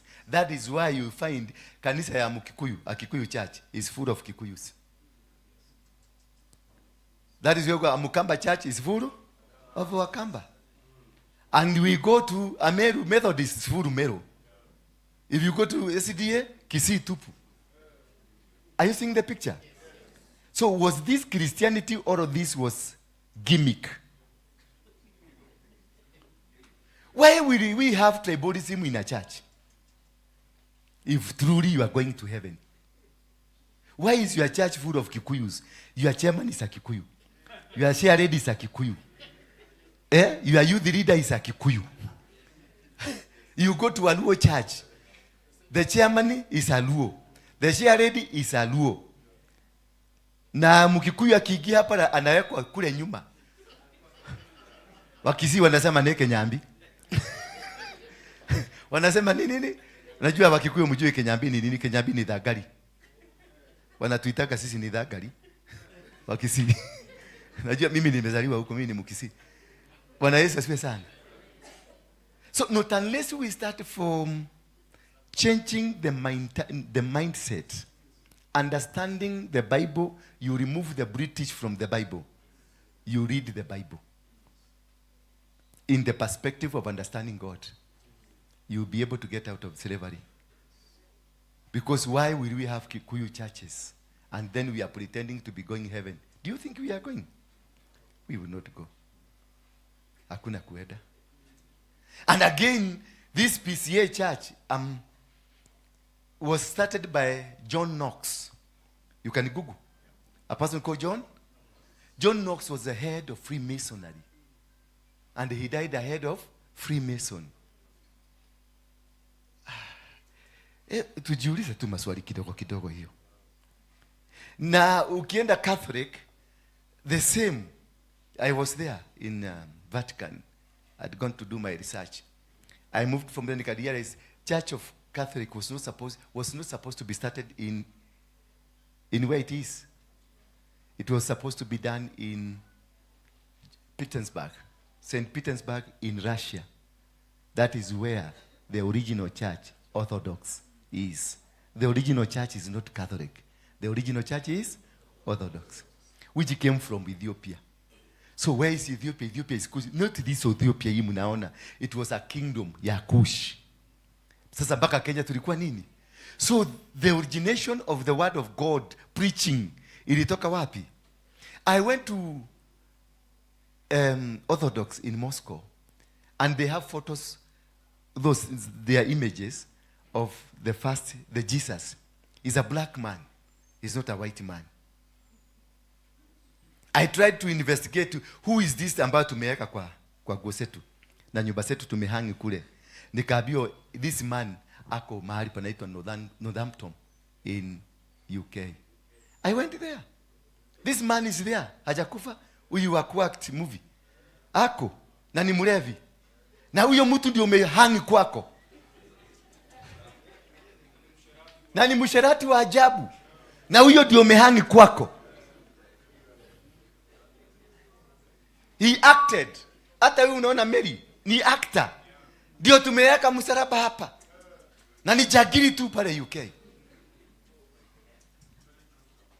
Not until you are able to understand what you are calling yourself, you will never come out of the life you are.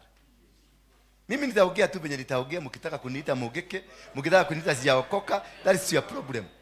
But I have met this man, huyo mwenye react hiyo movie, ako Northampton in UK. I have met him. Nilikuwa huko last year. Na nilienda papa seri kumtafuta. Na tukapigwa picha na yeye. Huyo ndio mtu umehangi kwako. Hata inafikaka wakati kimeumana unaendaka unamfanyia hivi. Na ni jagiri mrevi. Kanavuta bagi. Kanaendaka kanatembea hivi. Kamezeeka. Kametembea hivi ni vinyo kamevuta bagi. Na ni kamcharati. Sasa uniambie, how do you call yourself a Christian when you have an idol in your house of a human being that is a drunkard, then unamuita mwana wa Mungu? That is how we got lost. That is how Christianity got lost. That is why you pastors, you cannot live together as brothers and sisters. Here there are people I can see hawawezi kuongeleshana. na ni pastor. Hawako hapa, hawaongeleshanaki. Kuna watu wako hapa wanaomba maombi kanisa ya mwingine ifugwe. Rima ninafunga, ninabomoa, yeteteteteta. Hapa niko na watu hapa ninawaona. Nilikuwa na wao wakati wa Mogeke. Walikuwa wananiletea pesa tupige kanisa ya mtu na tunaenda tunanyorosa. We are with you here. And then you claim that kuna mahali tunaenda.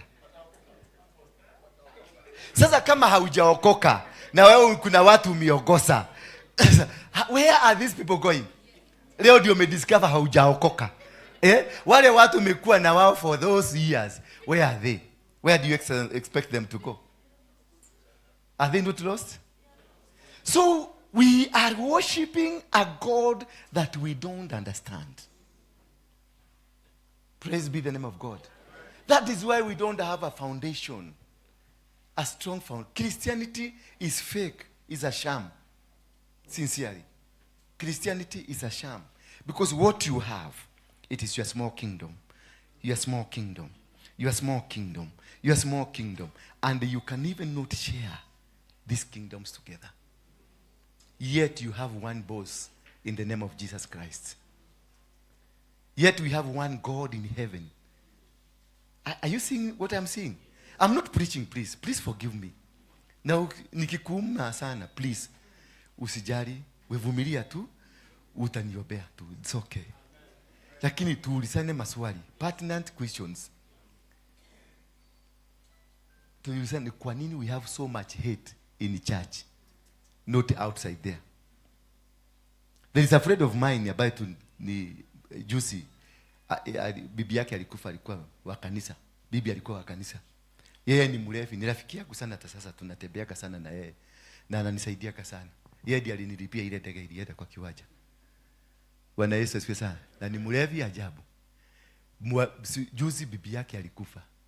Wakristo walikaa vikao walichaka shiriki 6,000.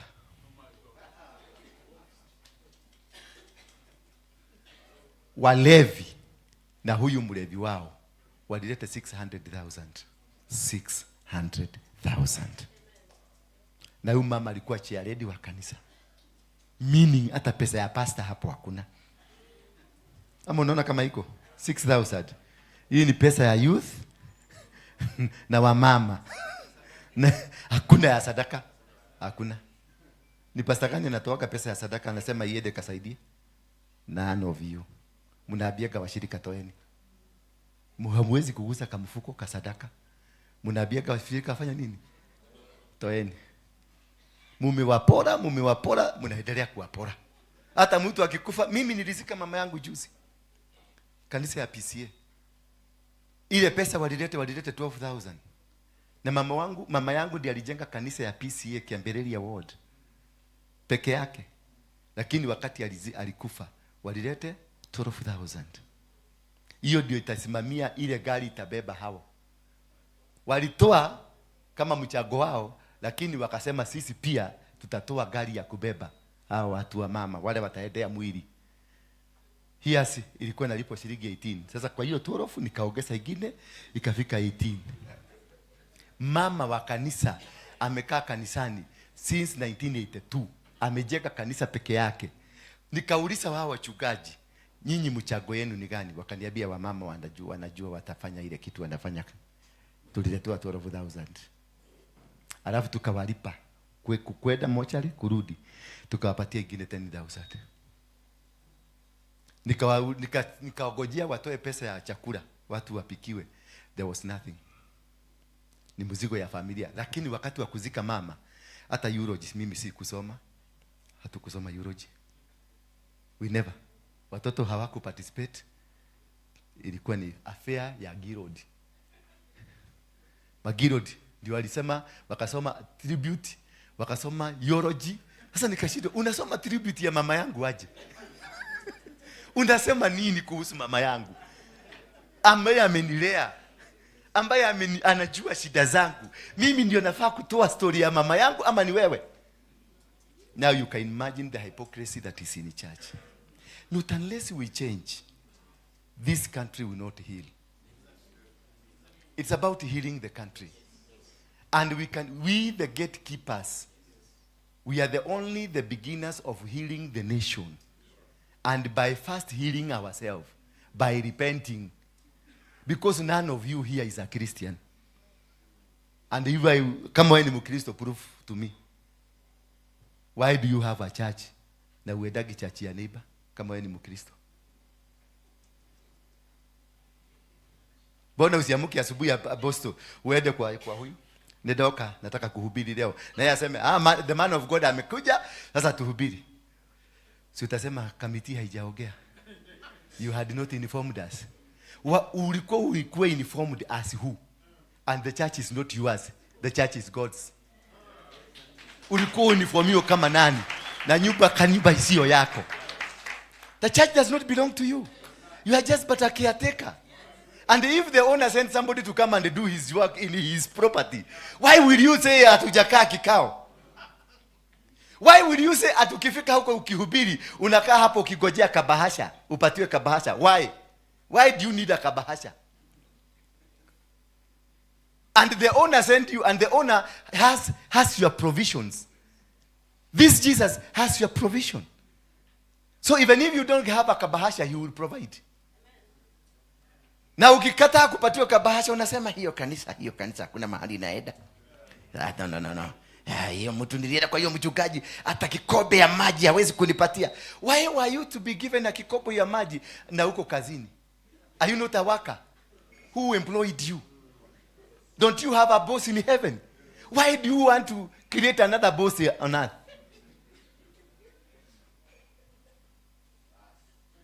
Why? My brothers and sisters, just hate me. Hakuna mahali mtanipeleka. Just hate me. But I have to say it. Because that is the pain I've gone through here. I've been rejected. I was not rejected by watu wa kule nje. I was rejected by pastors, bishops, and archbishops. Walisema sijaokoka. And when they prayed for me, niliwepelekwa pale, nikaekelewa mikono mikubwa, nikapigwa. Lia na utoke. Toa tumbako. Toa roho ya mungiki. Toa roho ya... Nikabiolia na urede. Basa nikaona wamenipiga sana, nikilia wataniwacha. Nikarara chini. Because kila pastor alikuwa anataka kunigoga revenge. Walikuwa mapasta karibu 20. Kila pastor alikuwa anataka kuniekelea ngumi.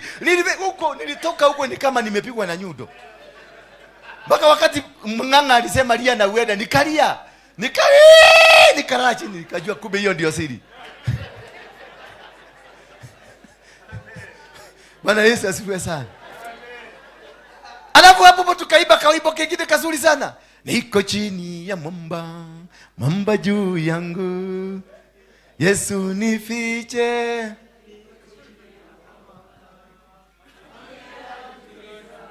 Niko chini ya mwamba.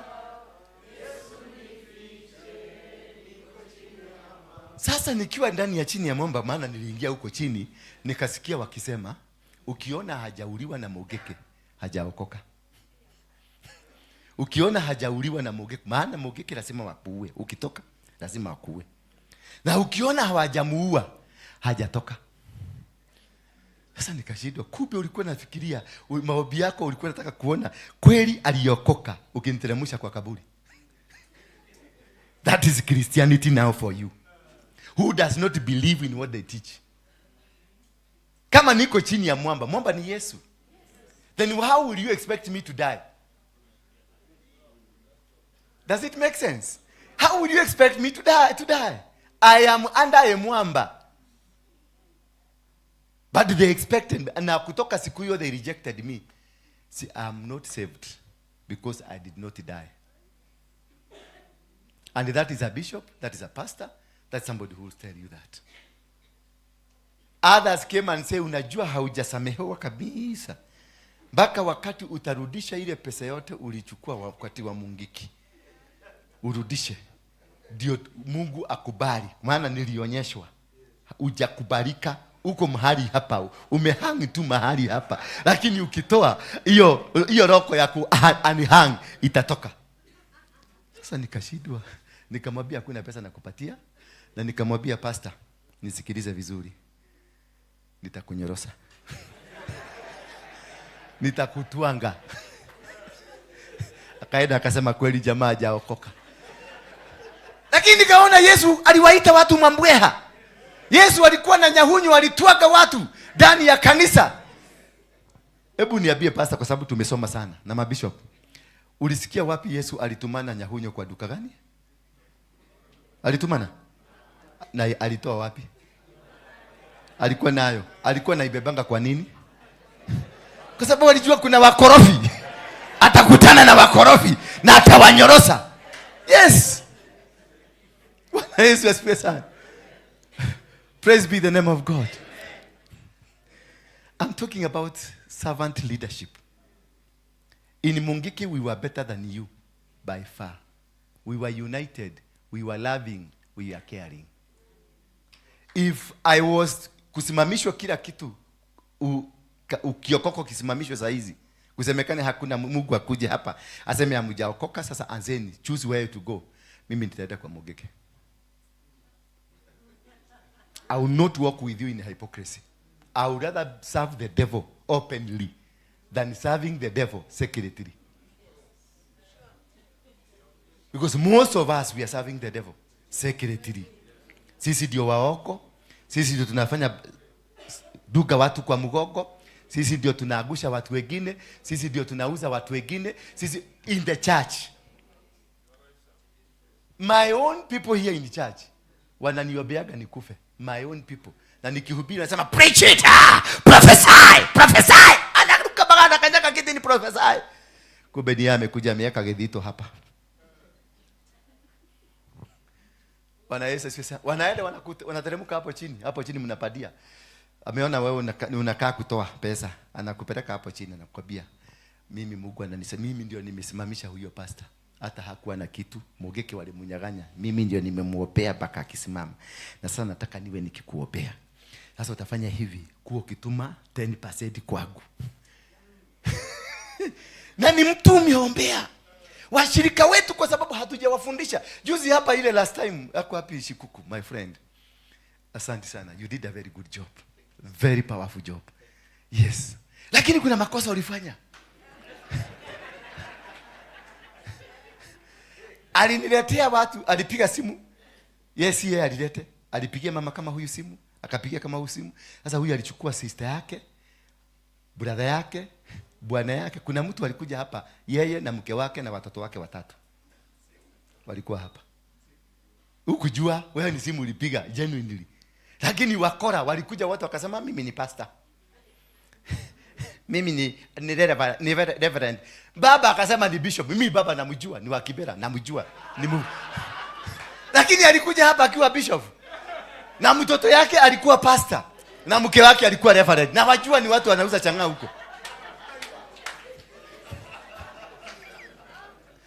That is why leo nimekuwa strict hapa, because nataka kuzungumza na nyinyi. To repent before we even say that we are praying for the nation. We repent first. Tukirepent, I can assure you, unajua tulienda kwa kiwanja kama tuko na dhambi. Na unaona venye Mungu alifanya. Na tukienda kama tuko clean. Hii maneno ya kusema tikasogo must go 1 term 2 term, it is not for us. Sisi our term ni maguu. We can change this nation. Moses alikuwa peke yake, akaambia go tell Pharaoh, set free my people, achilia watu wangu. He was alone. He was not with pastors. He didn't have archbishops. He didn't have reverends. We are many here. We are many. We are crying. Na sisi si watu wa hapa duniani. Sisi ni ambassadors wa mbinguni. Watu wa dunia wakilia na sisi tunalia. Ati uchumi imeharibika. Ni uchumi gani yako hapa? Do you know where you belong? Do you know where you belong? You are a servant of God. You are an ambassador. You are a representative of God here on earth. So when the barozi wa Kenya akiwa Italy, uchumi ya Italy kiharibika, he does not complain because he is paid from Kenya. Hallelujah. The American embassy hapa, balozi wa huko Kenya haitaki kiharibika. He does not care. He's paid from America. Sasa wewe unalipiagwa biguni. Alafu umejua uchumi ya Kenya ni baya, ulijulia wapi? At what time did you become a citizen of the world? Are we listening together? Kama in the first place, were you ever a citizen of heaven? Ama ni kujitanisha na jitanisha na heaven? Were you ever? Hallelujah. Bwana Yesu asifiwe sana. Why will you be called by a politician unaenda unapaka laini? Upatiwe 500 mkitusiwa.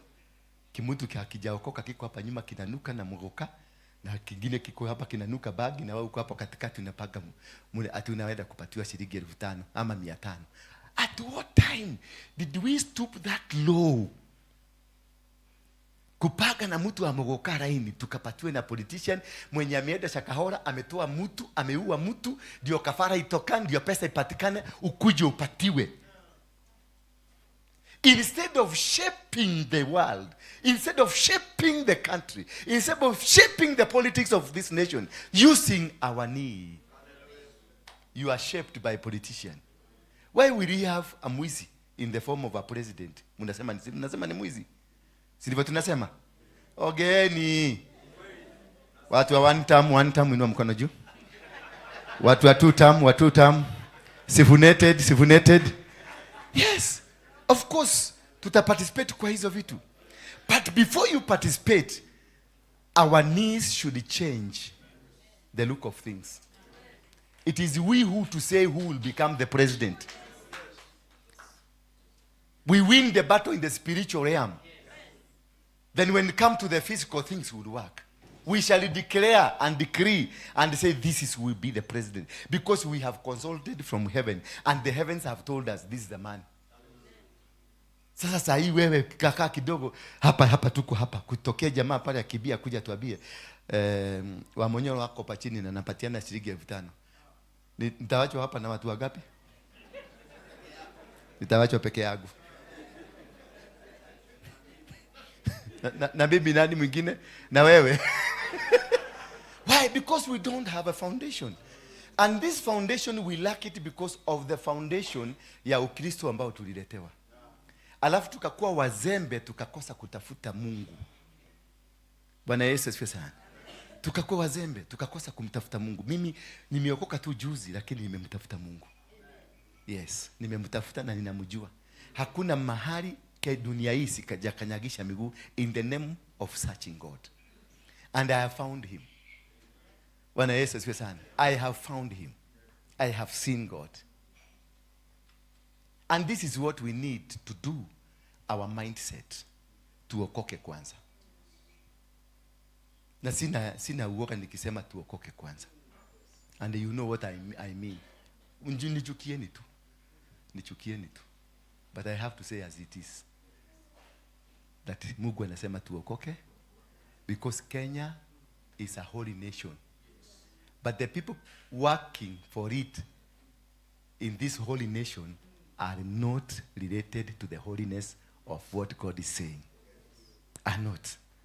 Because wewe kuna pastor hamuogeagi na yeye. Wewe kuna pastor hamwezi kushare platform moja. Wewe ndio unajua yule mtu ameokoka na yule hajaokoka. Wewe ndio unajua yule mtu amekaa hivi na yule mtu hajakaa hivi. Who gave you that mandate?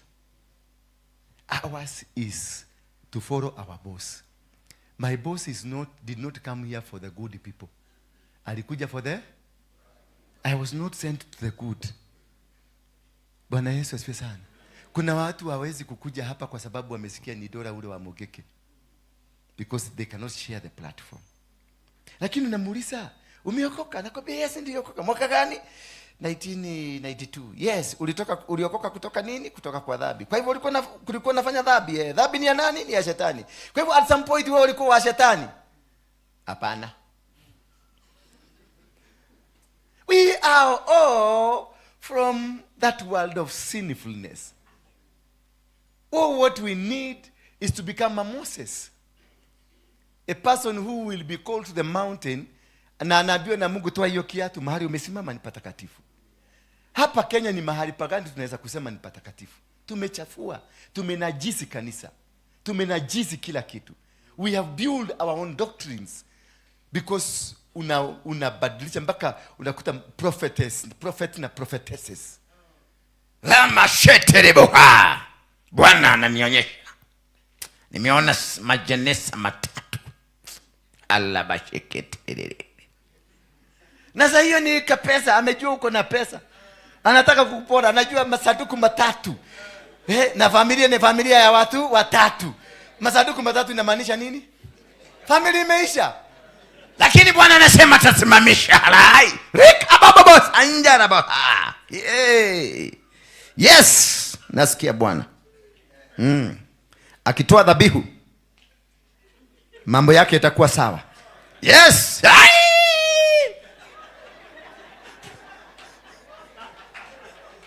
That is a church for you now. You'll give false prophecy because you're looking for money.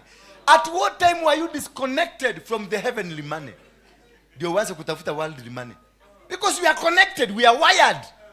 The heavens know us. We are ambassadors. We are paid. Ni siku gani umesikia ambassador wa Kenya ako na mgomo kule UK, hajalipwa salary yake, atanafanya mgomo kule UK? They don't. Because Mudavadi hapa, foreign affairs, inalipa. Inawaya pesa yake. You are an ambassador of heaven. At what time did you start looking for money when you are working for God? Mwache ingie. Acha huyo ingie. Mwache ingie huyo. Acha tu akae hapo. Bwana Yesu asifiwe sana. These are pertinent questions. Nafaa muende mkienda nyumbani muende mkijiuliza. Maana I want us to start a journey. I want you to lead me. I'm still young. I have bishops here, bishops, prophets. I want you to lead me. Lakini wakora in the name of prophets. Wakora because ninawajua. Tulikuwa na wao kanisa na tulikuwa nao kwa Mugike. Na hao mmoja alikuwa anakuja kwa Mugike kutuletea sadaka. Na yeye kwa TV kwa sababu alikuwa amekuwa kwa TV, alikuwa anatoa viomi. Rakabambarikza. Shaka. Lakini usiku tuko na yeye. Sasa unazishindwa hiyo ni ya nani? Who is the owner of that? Maana the discussion in the night, it was not about doing good things. It was about destroying somebody's church. It was about chasing somebody. Amekuja pastor fulani, amekuja Kayole. Na ni mtu ako na influence. Na hatumutaki huko. Mapasta fellowship inakusanya pesa inaniletea. Tufukuze huyo pastor. Tunaenda tunaiba maspika zake, tunaiba kila kitu. Tunampora, tunamfukuza huko, anatoka huko baka Nazareda. Na ni pastors fellowship walichaga pesa wakatuletea. Siwacha ni watoboe tu. Yes, I was your agent in the dark world. Mimi nilihama. Na zihami peke yangu, tunahama sisi zote. Yeah. Na ukijaribu kujificha, nitakuchomoa tu nikwambie kumbuka. Sitakuacha. Hapana, mimi nimeona Mungu. Tunaona pamoja. Bwana Yesu asifiwe sana. Yes. And that is the openness that we need. Hypocritical life we don't need. No. Hakuna haja tutembee na wewe nikijua yeye ni mkora. Hapana, mimi nitakutuaga. Na nitakutuaga with the holy slap. Yes, niko konyorodha. Nitakunyorosa vizuri. Na nikwambie Bwana asifiwe. Au hatutafanya ujinga na wewe na tucheze na Mungu na wewe. Hapana. Kama ni busa twende tukakule busa. Kama ni umaraya twende tukapiga umaraya. Kama wewe ni wa shetani kaa kwa shetani. Na kama wewe ni wa Mungu kaa kwa Mungu. So that we can draw the line. Sio mchana wewe ni wa Mungu, usiku wewe unasafu shetani. That is wrong, my brothers and my sisters. We have to liberate ourselves. Yule mtu anaitwa Bob Marley aliimba song moja. Sasa mtaanza kusema ameanguka. Emancipate yourself from mental slavery. None but yourself can free your minds. Emancipate yourself from mental slavery. None but yourself can free your mind. Yesu hakuna mahali alihubiri kanisa. Nimetafuta Biblia yote. Jesus never spoke of a church. He spoke of a kingdom. He never spoke of a church. He never advocated of a religion, but he spoke of a kingdom of his Father that is in heaven. We are the children of a kingdom. We are not the children of a religion. If we can come out of that cocoon, ya religion, tuingie kwenye ufalme, then we will be able, that's the time we will be able to know who is God. Because the God of religion are the gods. Many gods. Because kanisa yako is a God. Kuna kanisa yako. Maana doktrini yako, mahubiri yako, inafuatako na hawa watu wanakufuata religiously. But if we had to have one kingdom, we will never have two churches. We will have one church. Nikikuja kama ni orthodox, ni orthodox. Kama ni whatever we call it, all over, we will be one. Sasa ukiuliza mkolino huyu amefuka kitambaa kwa kichwa, hawezi kia kanisa ingine. Hapa ile kitu imemleta ni kwa sababu ni pastor. Lakini Jumapili hapo umwambia kanyage, atakwambia hapana. Hiyo mtu nilimpima nikaona hajaokoka vizuri.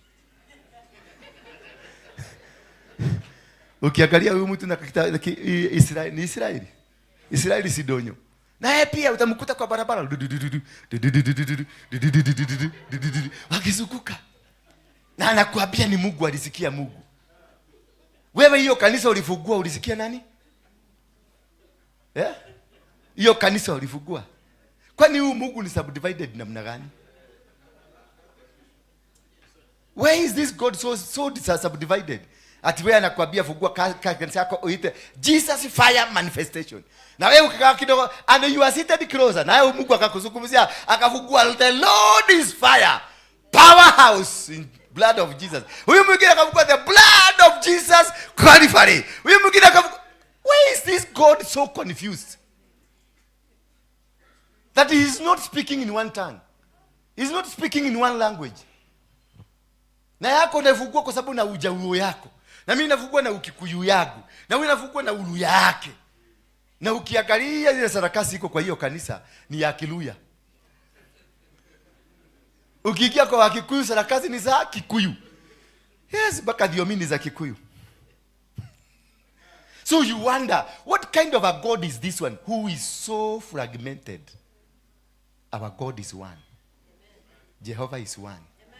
And if we can go back to that God, he will do wonderful things in our lives. When I was serving the devil in Mungiki, we were so strong because our devil was one. They were not two. Our devil was what? Na ndio unaona tulikuwa tunaingia kaore mnaanza kuhara. Mpaka mapasta instead of praying mlikuwa mnatoroka. Bwana Yesu asifiwe sana.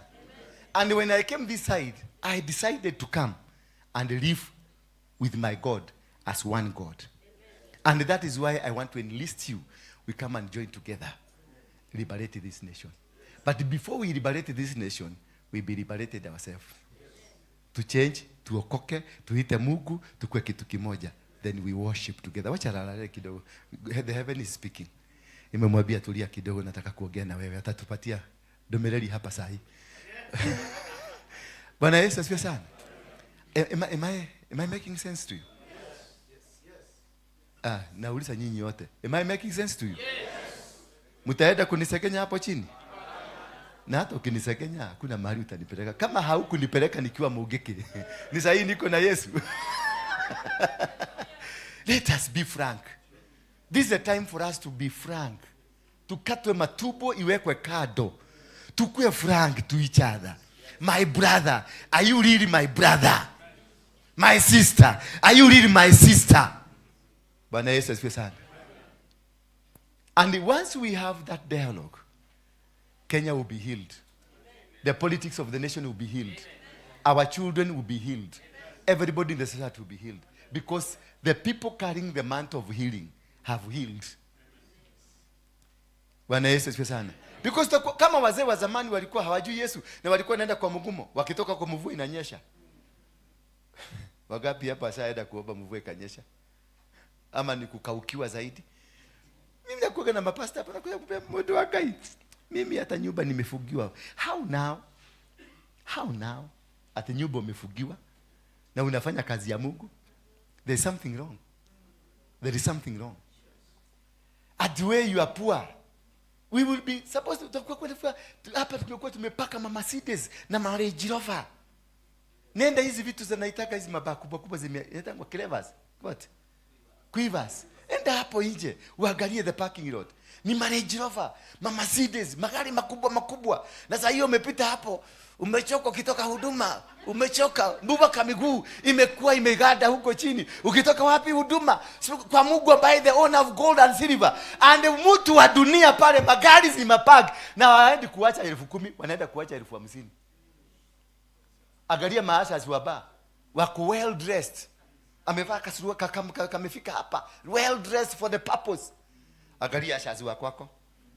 Mbako kiona amesimama na kaka tu hivi. Na kwako ile gari imesimama mzuri sana hapo nje. Ni baisikeli na ni baisikeli mzee. Na boda boda na ni boda boda ya kukopa. Are we being real? We are not real. We are just fake. Sisi ni mfano tu. We are fake. Men of God, forgive me. Nisameheni tu kwa kuongea ukweli. Because sitawaacha kuongea. Maana mimi sitafuti nini? Sitafuti pesa.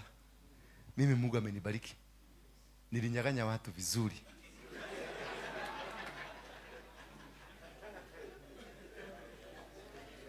Hata nikaishi 1000 years hii dunia bila kufanya kazi, I would still eat. Na kama Biblia ni mfano mzuri wa kufuatwa, Biblia inasema nitanyang'anya watu wa nini? Wa mataifa nikupatie. Mimi niliwaendea. Mimi nilifuata Biblia nikaendea. Nikatimiza maandiko. Niko na kagari kazuri na niko na kanyumba kazuri. Kwa hivyo hakuna kitu natafuta. Watoto nilizaa maana nilifuata Biblia na interpretation ya kidunia. Nikazaa watoto, niko na watoto 25. Yes. Na mimi naishi na wao. Ni wanawake tofauti. Watoto 3 tu ndio mama mmoja. Hao wengine the different wives. Kulingana na interpretation yangu ya kidunia. Na wakati niligundua nilifanya makosa, nikawachukua watoto wangu wote. Nimewasomesha na hakuna mtoto wangu anaishi hapa Kenya. Wote wanaishi huko majuu wakifanya kazi mzuri. I blessed my children. Na hapa kuna pastor amezaa vitu vingine huko kado atakagi ajulikane. Nenda pastor, ndio tafuta watoto wako. Usijali kanisa wache pasuke.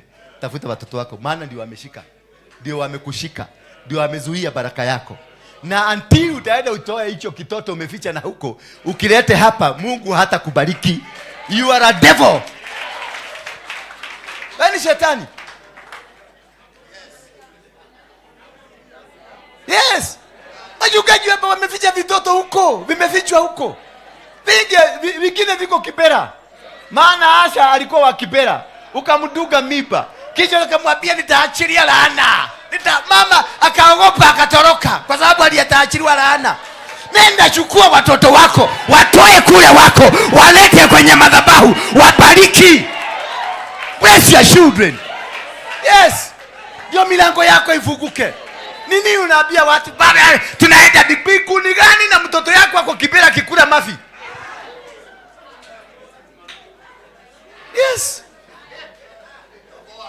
Bwana Yesu asifiwe sana. Not unless tujitoe kabisa. That is when we will be able to speak anything about this nation. Bwana Yesu asifiwe sana. You can't change. Ndio unaona Ruto tulimupeleka pale tukamwombea, ni sisi tulimwombea ama sisi? Na sisi ndio tunasema sasa yani nani? Yani mwizi. Ni nani aliombea mwizi? Kwa hivyo mwizi ni nani? Roho ya wizi alitoa kwa nani? We imparted the spirit of. Sisi ndio tulimuimpart the spirit ya wizi. Because we are the spiritual guardians. So kama anaiba wachaneni aibe. Repent first ndio ukate hiyo umbilical cord. Nyinyi ndio mlimweka.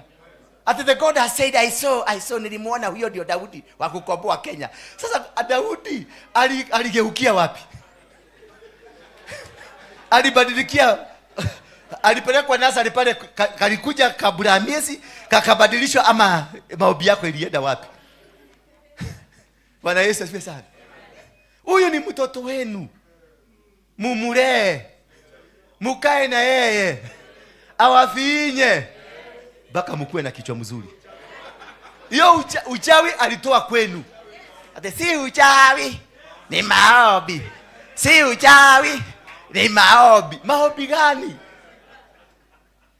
How do you look at yourself ukiona ulizaa mwizi, muuaji, mtu ametenda? Sasa unakemea, tunakemea mauaji katika taifa la Kenya, tunakemea watoto watakufa. Who prayed for that killer? It is your spirit that is in action.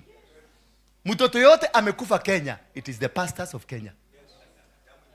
Ile damu imemwagika. You are the one who installed this man. It is your voice that is speaking in this man. So who are the murderers? We are the murderers. Yes.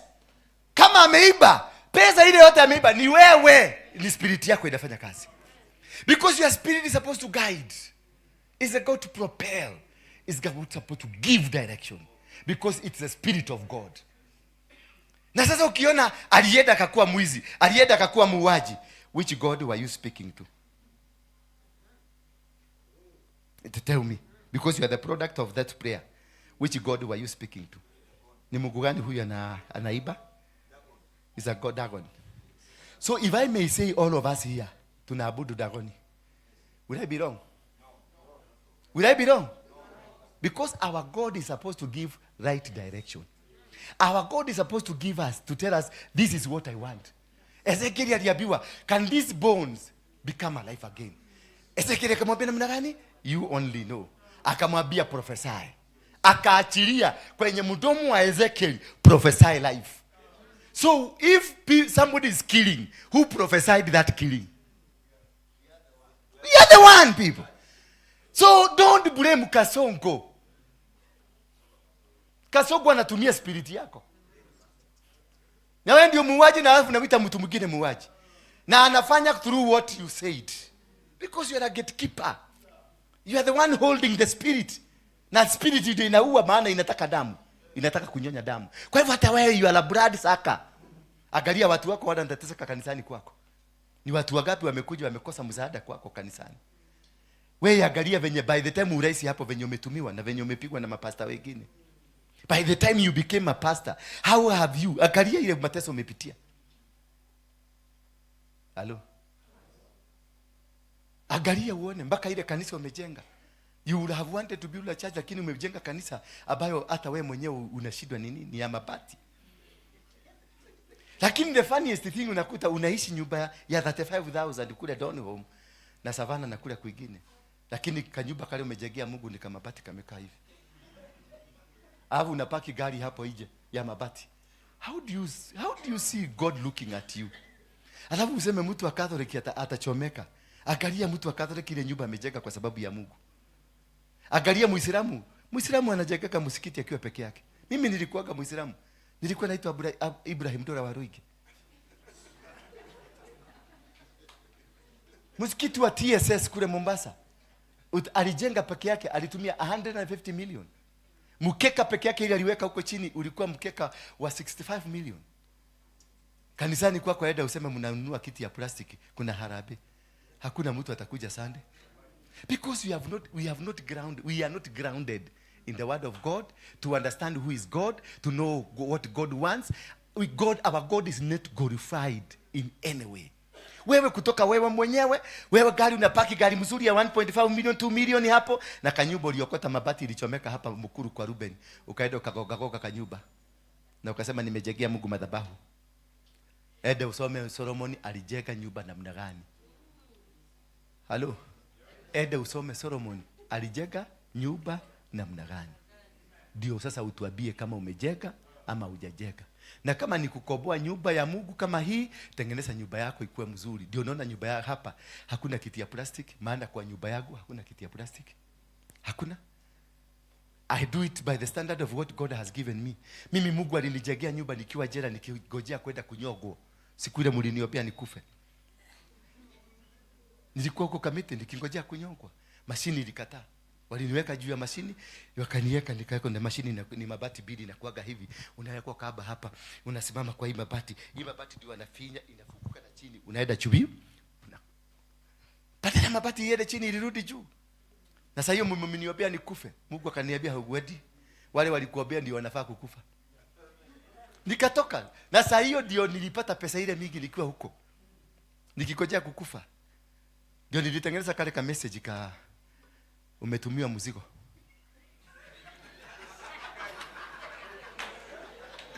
Kuna mzigo imekuja. Wangapi waliingia kwa hiyo mtego? Yes. Yes. Wewe ni Mkristo ulikuwa umeokoka. Uliingiaje kwa mtego ya shetani? Uliingiaje? Maana I remember nilitengeneza 85 million shillings. Nikiwa Kamete nikingojea kunyogwa. Mlinitumia pesa za kutosha 85 million. Kama nina pesa yako leta receipt nitakurudisha. Hello. Na hiyo sasa ndio roho. Na hiyo ndio roho tuko nayo sasa. Roho ya Wamidiani. Wana wa Israeli walipofanya against God in the book of Judges chapter number 6. And the children of Israel did wrong in the sight of God. Naye Mungu akawaachilia Wamidiani miaka 7. Wamidiani walikuwa na ngoja, unatengeneza, wakati umevuna wanakujia. Si ndio nilikuwa nakujia? Ungenyang'anywa pesa hauna? Tuongee tu, ungenyang'anywa kitu hauna? Si unanyang'anywa kwa sababu ziko. Why is it not protected by the God we are serving? Mbona ameachilia Wamidiani? Kwa sababu sasa I was a Midianite. Yes, I was a Midianite. Na nilikuwa nimetumwa from heaven. Sasa ona nikemea na mimi nimetumwa from heaven by God. Chukua hiyo pesa yao. Wamekataa Mungu. Wamenikataa. Chukua pesa yao. Na ikaletwa mingi. Nilijenga nyumba mzuri nitawapeleka kwangu. I live like a king. I live like a king. So I will not here nikuje nitengeneze kahuduma ka language kubebeleza nyinyi ndio munipatie chakula. Niko na shamba. I have over 1000 acres of land. Niko na magari kama 20. Halo. Pesa iko imelala na ingine inatumika. Hakuna mtoto nalea, wote wako nje. Watoto wangu ni army officers huko America. Ni mapilot. Yule aliyedea Moduro. Unajua Moduro president wa Venezuela? It's my son who was a pilot. It's my son. He was a pilot. He's still a pilot. Huyo mwingine ni FBI. Na alishikwa na FBI akipora America.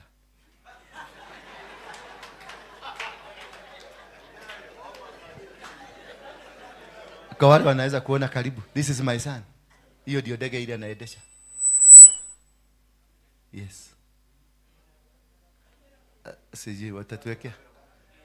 Tuwekee, mwambie tuwekee hiyo picha. Yes. Yeah, that's my son. Na huyu nilimuokota Kibera. Huyo. Pale katuwekera. Hapo ndio nilimtoa. Wakati niliambiwa kuna kitoto chako Kibera, katuwekera, nikaenda nikamchukua. Angalia sasa mahali yako. Leo sasa wewe unang'ang'ana hapa ati wewe unataka bibi yako asijue ati uko na mtoto na labda it is a king umetupa Kibera. Ni mtu mkubwa. Bwana Yesu asifiwe sana. Kengine nilitoa mkuru kwa Ruben. Saizi ni a senior pastor in Germany. A senior pastor in Germany. Nilikaendea nikakakuta venye kana ile nilikakuta kwa mtaro. Hii ni mafi, hii ni nini kuku hapo nikakabeba na hiyo mafi yake. Sasa hiyo nimeweka Range Rover kwa barabara. Sasa imagine nikaweza kujiuliza, huyu Mungu ananionaje? Niko na Range Rover. Mtoto yangu anakula mafi. Pastors, mimi sijui ni kwa nini hiyo message inarudi kwenu tena. Inaonekana nyinyi mko na watoto wengi. Hapa. Wako hapa. Yes. Ukiona kitu najaribu kukiondokea ninarudishwa. Pastor. Enda chukua mtoto wako. Mimi watoto wangu wote wamebarikiwa. I live in a 12-bedroom house. Nilijenga kwa sababu yao. So sitakuja tukae na wewe tudanganye watu wa Mungu ati ndio tupate chakula. Niko na chakula. For the rest of my life, chakula iko. God has taken care of me. God has taken care. Now surrender yourself. Surrender to God. For God to take care of you. For God to take care of your children. For God to take care of your business. For God to take care of... tuache uzembe. Pastors, tufanye kazi. Paulo alikuwa anafanya kazi. Hakusubua watu. Fanya kazi. You are supposed to implement, kusaidia watu, to empower, to help your people. Stand in the gap. Ukasikia family 3 hazina chakula, unasema pelekea hiyo 1,000, hiyo ingine 1,000, hiyo ingine. Washibe hawa makodoo wako. Waje kwenda kuwafyoza. Unaenda mahali kuna ugonjwa au unaambia toeni sadaka. Rima shantorobo seketayara. Hii ni ibada kama ibada zile zingine. Lazima sadaka. Wacha unafiki. Angalia mtu hana kitu, msaidie. Ndio kesho apate hiyo sadaka alete.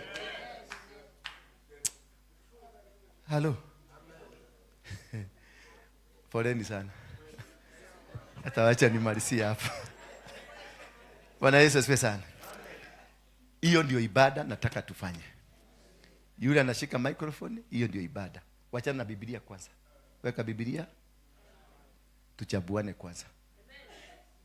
Wacha kujificha ndani ya Biblia.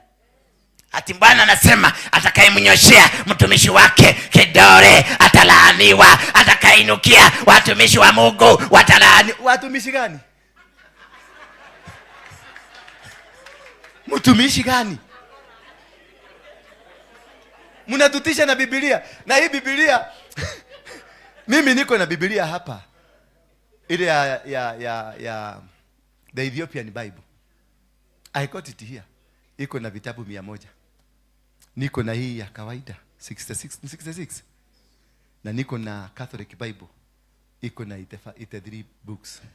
Nilisoma Revelation 21. Nasema atakayeongeza ama atoe atawekwa nini? Sasa ni gani tumewekewa matohoho kati ya hizo vitabu 3? Nani alitoa ikafika 66? Ni nani aliacha hiyo ingine ikiwa 83? Na ni nani aliacha hiyo ingine ikiwa 100? Sasa ni gani iko na matohoho na ni gani haina matohoho?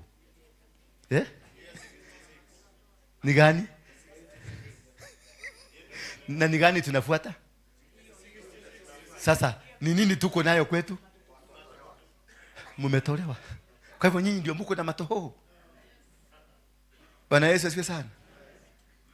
So wachana kujificha ndani ya Biblia hii. Wachana na hii kitabu. Tolewa tukutoe kwanza. Tukuelewe. Ndio tujue kule tunaenda na wewe. Ndio tujue tunamtafuta Mungu ama hatumtafuti Mungu. Bwana Yesu asifiwe sana. Wakati Josefu wakati wake wa kubarikiwa ulipofika, mfalme aliota ndoto. Alipoota ndoto akatumana kama kuna mtu anaweza kutafsiri ile ndoto. Kukasemekana kuna jamaa kako ndani ya jela kanaweza kutafsiri ile ndoto. Walipoenda kumchukua ndani ya jela, walipofika pale hawakuenda na Mariamu. Kimariamu ni kile kinabebaga wafungwa. Hakubebwa, hakuendewa na Kibariamu, aliendewa na magari za State House, Mercedes Benz. Ndizo zilimwendea, Maprado, Mapajero, ndizo zilimwendea. Walipompata pale, walimpata ako na madefu. Akasema wacha ninyoe ndevu, maana kule ninaenda ni kwa ukuu. Lazima unyoe ndevu zako, ndio ukuu wa Mungu ukuje. You have to shade. Kuna vitu lazima uweke chini. Wacheni unafiki. Atoito watu wa Mungu, tuache unafiki. Let us seek God. And in 1 week Kenya will be different. Kung'oa Kasongo hatuhitaji wa Monyoro. No, wa Monyoro na Kasongo ni one and the same. Hawatu wapi? Si walikuwa pamoja? They have never told us mulikosania wapi. Kwanza inene kezi hawa ni watoto wa baba mmoja. Si mnajua ni baba gani?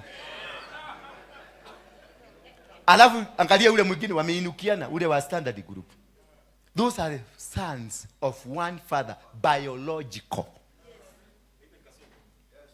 Biological father, they are from one father by blood. Wamunyoro, Kasongo, Gideon Moi, Lee Kenyajui, hawa ni watoto wa nyumba. Angalia venye Kasongo ameinukiana na Gideon, ameinukiana na Wamunyoro. Sasa hawa wanapigania urithi wa baba. Where are you coming in? Where are you coming in? Wanachuana zaidi. Wewe unasema mimi ni wa DCP, mimi ni wa hiyo ingine inaitwa nini? Hiyo ya Kasongo. UDA. Mimi ni wa nini? You are nowhere in the map. You are nowhere in the picture. You are nowhere. Wewe ni wa binguni. Chama yako ni ya binguni. Na chama ya binguni ni inatawala. Rudi kwa chama yako. Mwambie mwenzako rudi kwa chama yako. Rudi kwa chama yako. Wacha kwa chama ya familia. Hizi vyama vyote baba yao ni KANU. Yes, baba yao ni KANU. Na Moi alisema atatawala 100 years. Na akainua madhabahu pale hapo Serena hapo chini. Akajenga Karugu, kakutawala Kenya. Na hiyo ndio madhabahu ile inatawala Kenya. Na nyinyi hapa unakemea mapepo. Na lipepo ambalo linatawala Kenya liko pale. Fibo hiyo ya Nyayo. Fibo ya Nyayo. Yatuongoza kwenda wapi? Hiyo ndio inatawala. Before tuanze kutafuta, tunawe kwanza. Baada ya kunawa, mkuje niwaonyeshe madhabahu ile inasubua Kenya iko wapi. Moja ndio hii hapa, roundabout hii. Unaona hii kitu hapa? Hapo Bobulast. Mnajua ni nini hiyo? Mama, mnajua nini? Unajua ni nini? Haujui? Niwaambie. Hiyo kitu iko hapo chini. Ni nini? Hiyo around. Mama niambie. Ni nini hiyo? Hiyo kitu imeduka, imeenda juu. Wase, ni nini hiyo? Ni nyoka? Hapa hakuna nyoka. That is a penis of a man. Iangalie mpaka pale juu venye imetengenezeka. Ukitoka hapa mpitie hapa. Chini ni vagina. Tulidugwa.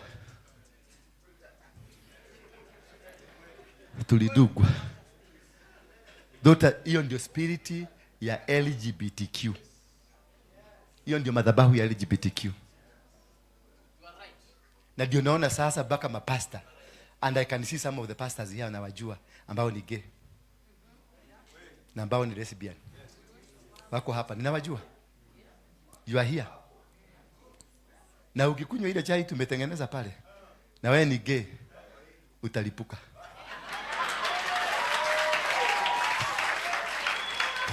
Utalipuka. Hatutakubali tunatembea na wewe na unaangalia matako yangu imekaa namna gani. Hapana. Otile. Atewe modoromea badala kuniangalia mbele unaangalia huko nyuma venye kunakaa. Ati badala hatuwezi kukaa hivyo. Tatigwa ikaragwa hatuwezi. Lazima tualipwe. Lipua mtu. Maana anakuangalia hivi, akuangalia uso, akuangalia mafuta, anaangalia nyuma yako imekaa namna gani na anakuambia Bwana asifiwe. No way. No way. Ati huyu mama sasa huyo mmekaa na yeye anakuangalia, anakuangalia mwili. Anaona mwili. Bako naona mkiongea bako naona akifanya. Kumbe ni mapenzi. Ameanza kuvurutwa. Na ni mama mwenzako. Mnaenda mnanunua kimpira kia plastiki, mnaenda na kuna mwanaume amekaukiwa.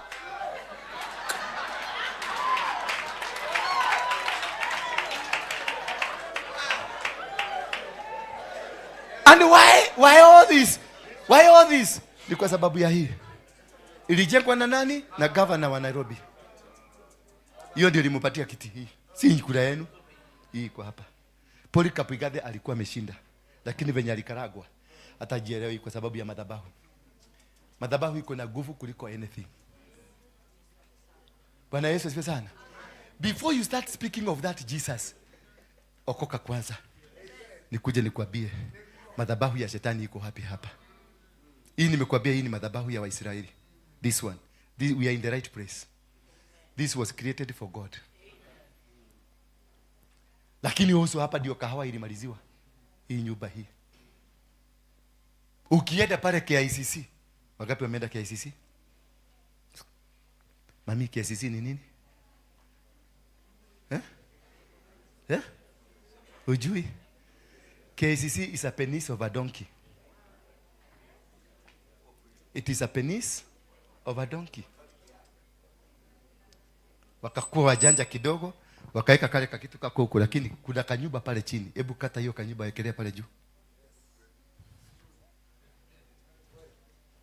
Kata hiyo kanyumba iko pale, kale kamekaa hivi. Wekelea pale juu ya KICC. So, huyu Mkamba anaitwa Motiso ndiye alichora hiyo nyumba. Akichora penis of a donkey. Alafu hiyo nyumba ilijengwa na wazazi, si Israeli. Ilijengwa na wazazi. Your father, your mother, it was mandatory. Walitoa shilingi 5. Kenya mzima watu walitoa shilingi 5. Si ndio?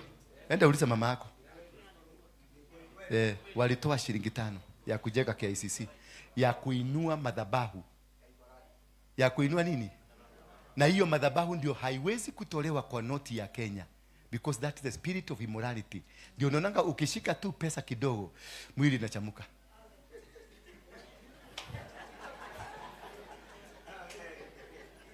Haiwezi kutolewa. Haiwezi kutolewa. Walisema na huyo mzee Kenyatta atolewe kwa picha, lakini waliweka KICC na mzee huyo jiwe imechongwa hapo. Angalia noti zako zote. Wamekataa kutoa hiyo, because that is what rules Kenya. The spirit hiyo lina rule Kenya, finances zetu. Alafu wameweka jina ingine inaitwa hapo Harambee. Harambee is an Indian goddess. Harambee ni Bwana Yesu asifiwe. Harambee, it is a god in India. Imewekwa kwa noti yenu. That you see. Kuna muhindi umeona kuna shamba? Kuna muhindi kuna shamba? Na sisi tunauana na mashamba. But they are running the economy. Because their God is in the pesa ya Kenya. Kenyatta family ndio wanatawala, ndio wenye maziwa, ndio wenye mabanki, ndio wenye insurance, ndio barabara. Unaona barabara hii kubwa ni hii ya huko juu ni yao. Kiwanja ndege ni yao. Vitu zote unaona hapa Kenya ni zao. Hata nini? Petrol station, Ruby ni yao. They run the economy because they have their altar in the currency of Kenya. Are you getting me? They have their altar in the currency. Alafu waka make sure major roads zimenemiwa them. Institutions zote. Ukienda pale kuna Uhuru, Jomo Kenyatta International Conference, Mama Ngina,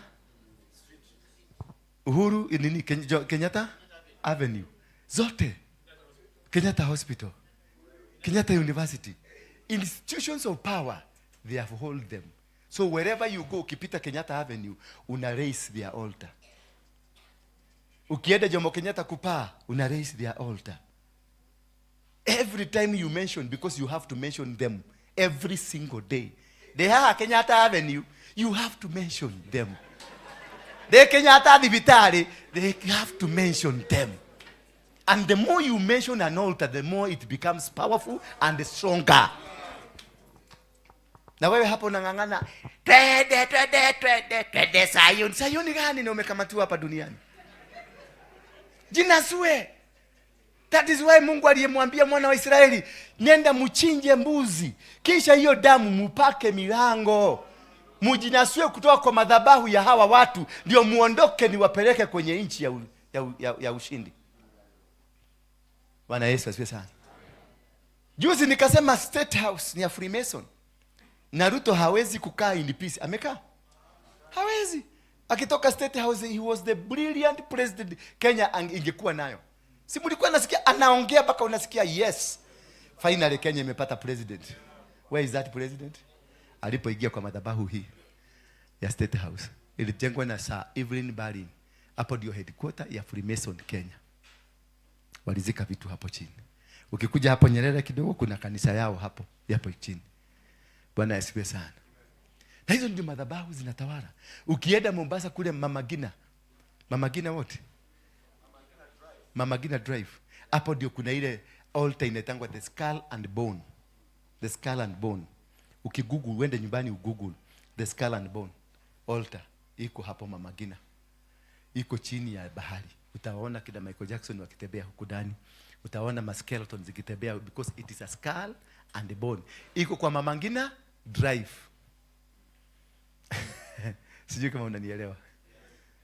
Wanao tutawala walirace, ndio unaona hata tukijaribu kuchagua president unakuta Uhuru akishika microphone, just one word inatetemesha Kenya mzima, because he is the owner. He is the owner. Madhabahu ndio utawala, si kiokoko yako. Kwani Abraham alikuwa ameokoka?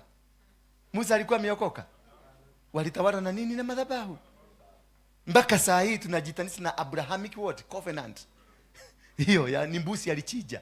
Mimi nikienda kuchija mbuzi mnasema tuliondolewa na damu ya Yesu. Lakini unarudi tena kwa Abrahamic covenant, ni damu ya Yesu. Ni damu ya kondoo. Bwana Yesu asifiwe sana. Madhabahu is the foundation that rules and that controls. For us to gain this country, lazima tubomoe. Hapa National Archive ndio madhabahu ya British. Secrets za British ziko National Archive. Archive iko chini, inaenda chini. Iko chini. Na kuna tunnel imepita hapo, inaenda KICC, inaenda Buga, inaenda mpaka kule kwa Freemason, inaenda State House hapa. Wakati JC walivamia hapa. So JC walivamia Buga. Wabuga walitokea wapi? Wakaenda mpaka wapi? Wengine walienda State House, wengine wakakuja kubebewa KICC. Na wengine walisema for the first time ndio walijua kuna tunnel duniani. Na wewe huko Buge na ujui kile umekalia ni madhabahu. Ndio unaona pale ndani ya Buge yote imechorwa hivi. Ile wanadanganya ni horseshoe. It's not a horseshoe. It's a vagina. Angalia Buge pale, Wabuge wamekaa hapa na hapa, waangalia hiyo kitu yote. It's a vagina. So we are ruled by altars, sexual altars. And not unless sasa tuondoke from hii makanisa yetu. Hii tukanisa hatukusaidii na nini. Huko umekwamilia na washirika wamekuliwa na jaa, wamekuliwa mpaka na chawa. And the problem is not there, the problem is here. We break these altars, tuzivuje. We got the power to destroy them. And we raise new altars. Jeremiah 1 verse 10. See, today I have set you over nations and kingdom to overthrow, to pull down, to pluck down, then to plant and to build. Let us pluck down, let us overthrow, let us destroy these altars, and we will be free. Nimemalizia hapo tu. Mumefurahi?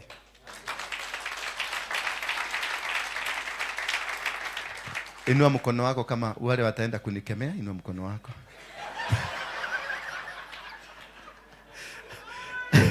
Wale wataniombea mazuri, inua mkono wako. Thank you, God bless you.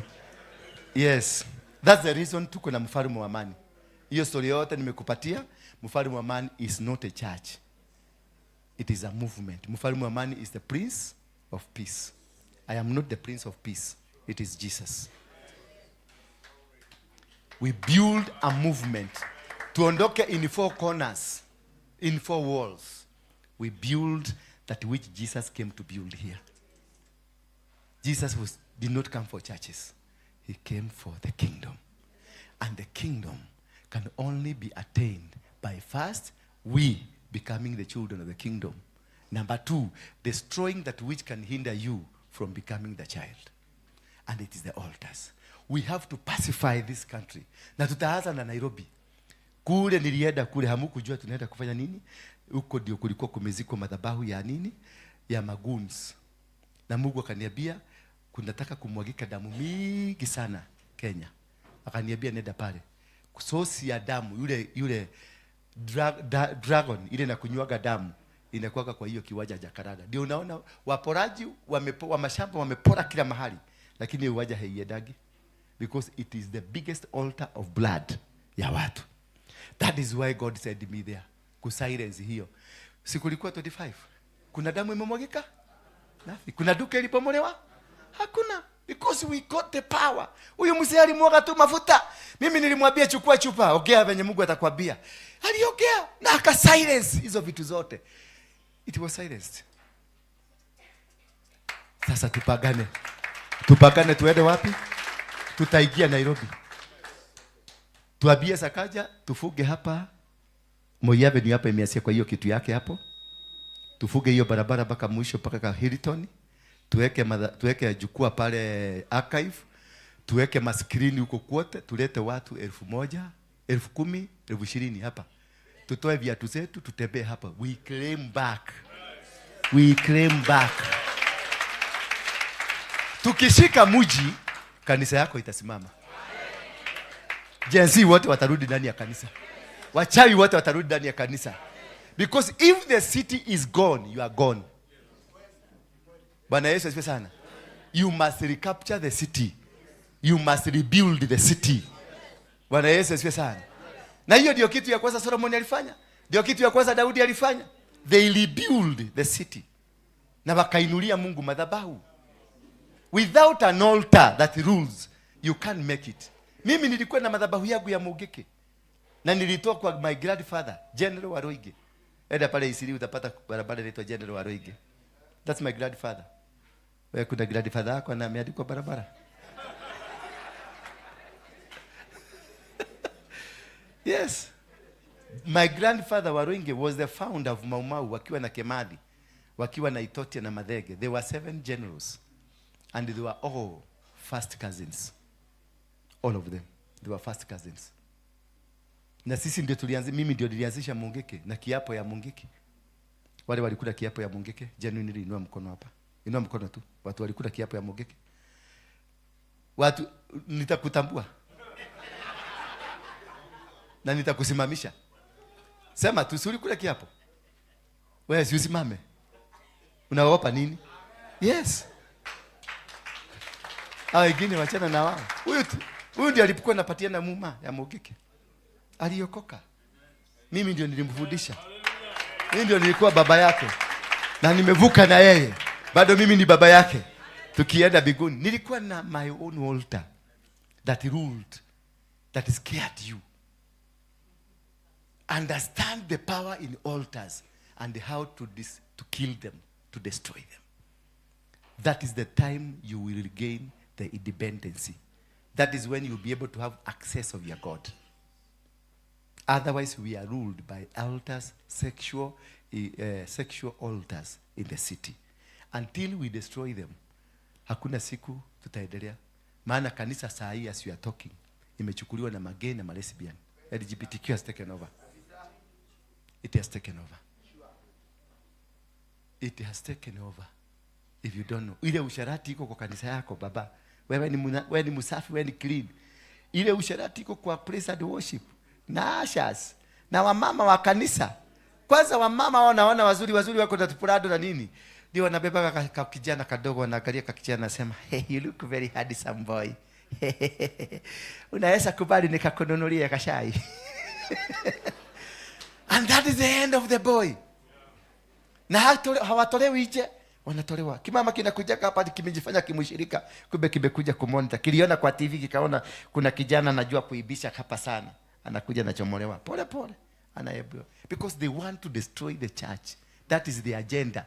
Hiyo ni agenda ya upande wa shetani. Agenda ya Waislamu. They have an agenda. Inaitwa Abuja Declaration. They have an agenda by 2032. 2042, they want to have a president, a Muslim president in Kenya. And by then, Kenya will be a Muslim state.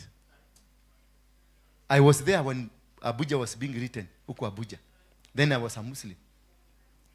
Na Gaddafi alituma ndege hapa ikanichukua. Ikaenda private jet. Baka Benghazi. Kutoka Benghazi tukaenda Abuja. Kutoka Abuja tukaenda Saudi Arabia. Na walikuwa nataka nijenge msikiti 5 kilometers apart hapa Kenya. Sasa bahati mbaya. Bahati nini? Amerika wakamuua.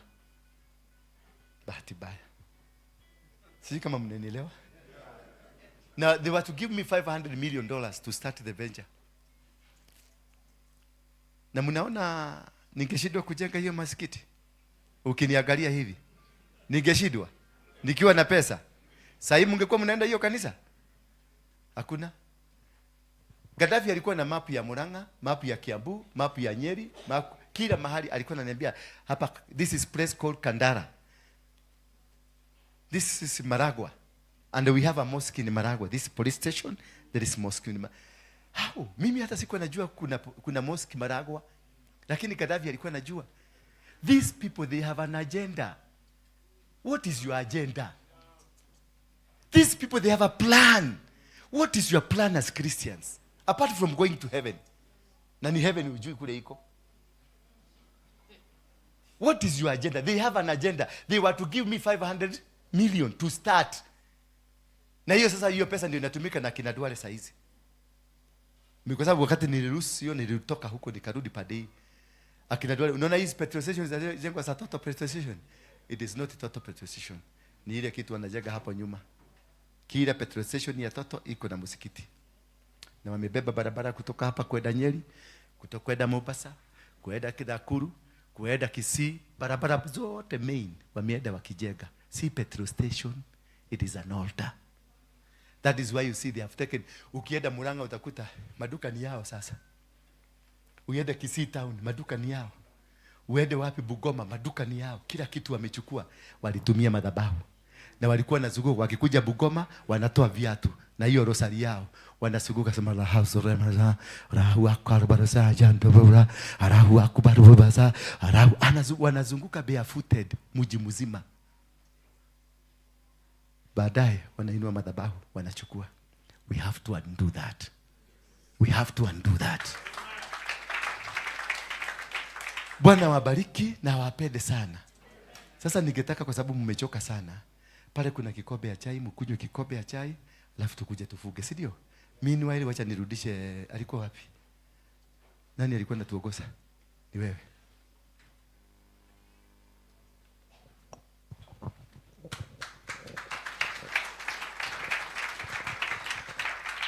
Amen. Let's appreciate a man of God. Amen. Amen. So we can do better than that. Ni wangapi wamebarikiwa na hiyo mafundisho? Si tumebarikiwa? It is good kuelewa mambo mengine yenye hatujui.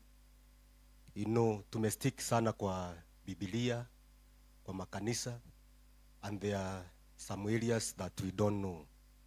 Lakini wale ambao wameelewa, yeye ako na hiyo neema, ako na hiyo kibali.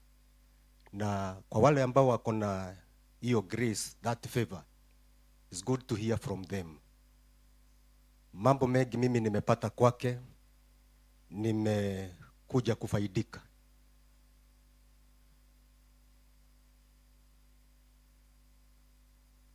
Mambo mengi nimepata kwa apostle, imenisaidia sana. Na kwa wale tumekuwa na wao for the few meetings we have gathered here, wameona kuna hatua tunasoga mbele. Tuache tu kukua katika makanisa, tufunguke. Wakati tulienda Jakarta, tulienda na mfalme wa amani, na tulikuwa tunaombea mambo ya wakati tulikutana hapa, tulipaga mkutano, na hapa kulikuwa na watu wa UDA, kulikuwa na watu wa KANU, wa DCP, pate zote zilikuwa hapa. Na alituambia ya kwamba tuweke pate zetu chini, tuweke makanisa yetu chini, tuinue mfalme wa amani ambaye ni Yesu Kristo. Mambo ya kuleta amani Kenya. Na agenda ilikuwa ni hivi: bila amani hatuwezi hata kuhubiri makanisani. Bila amani, hata uwe mlebo namna gani ama handsome, utakuwa nothing. Na tukaona agenda ya kwamba amani ni ya muhimu sana. Amani. Bila amani kwa familia, wapendwa, hautakuwa na furaha. Kwa hivyo tukakubaliana wote, will support this man of God apostle katika hiyo agenda ya amani. Na wakati tulienda pale tuliomba, na aliniita nikiwa kanisani. Sikujua anataka kuniambia namna gani. Akaniambia utoke saa 5 na kutaka hapa tuende tuchukue Apostle Maina Ng'ang'a, alafu tuende Wilson Airport. Later on ndio nilikuja kurealize wakati aliniambia niingie kwa ndege. Aliniuliza uko na kitambulisho, nikamwambia niko nayo. Akapeana majina yangu kule Wilson Airport. Mimi nilienda Jakarta na ndege.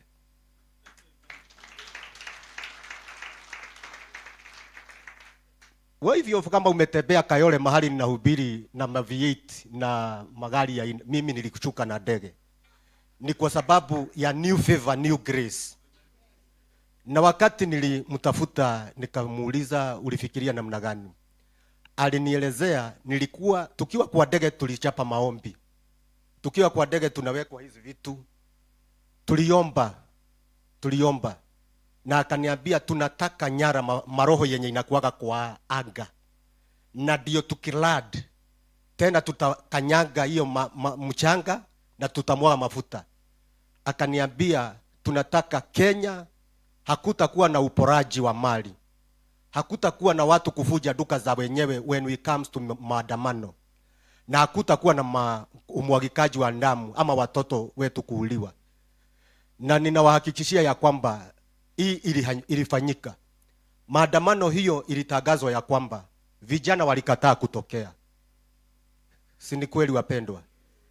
Ni kwa sababu ya wale ambao walisimama na hiyo agenda ya kwamba tunaomba amani Kenya. Praise the name of the Lord. Piga makofi mazuri kama umemaanisha kupiga. Maana bila amani hatutaweza kuhubiri. Hata magari yenye tuko nayo tutadrive wapi? Tutapelekea wapi? Archbishop. Hakuna. Kwa hivyo tulipitia kwa juu, kwa anga, na tulienda tukiomba. Alituambia tuombe amani, na maroho yoyote ambayo inakuaga kwa anga tuiyaharibu. Kwa hivyo maono yenye alikuwa nayo ni kuharibu maroho yenye inakataliaga kwenye anga. Ndio tunaporad tena, tukawa na entertainment, tukawa na wakati hata wa kuomba na wa kumwaga mafuta, tukiongozwa na Bishop Maina ambaye ni kiongozi wa City Builders Prayer Movement. Anaongoza wachungaji kama 400. Akamwaga mafuta pale.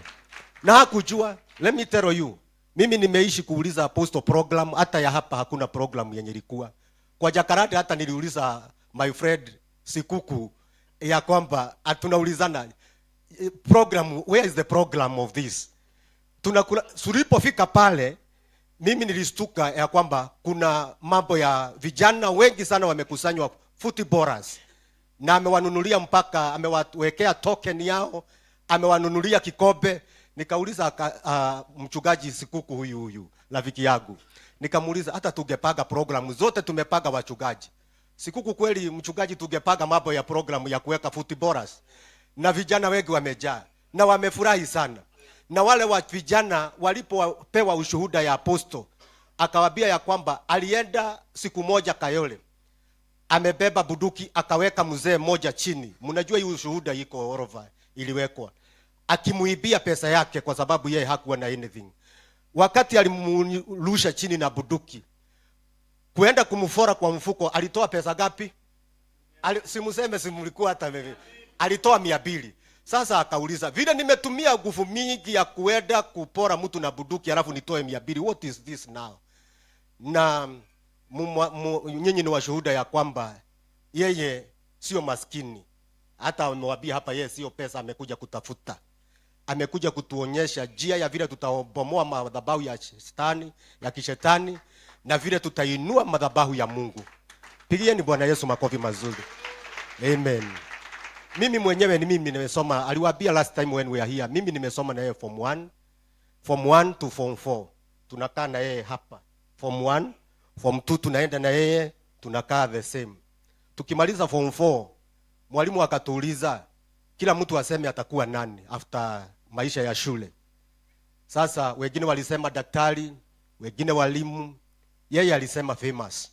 Mpaka tukaona famous. Unajua famous, sema famous, sasa mtu kusema atakuwa famous utasema ni nini? Na mimi nimerudi kumuona ako kwa kikundi ya Mugiki. Mpaka siku moja alinipeleka Intercontinental Hotel.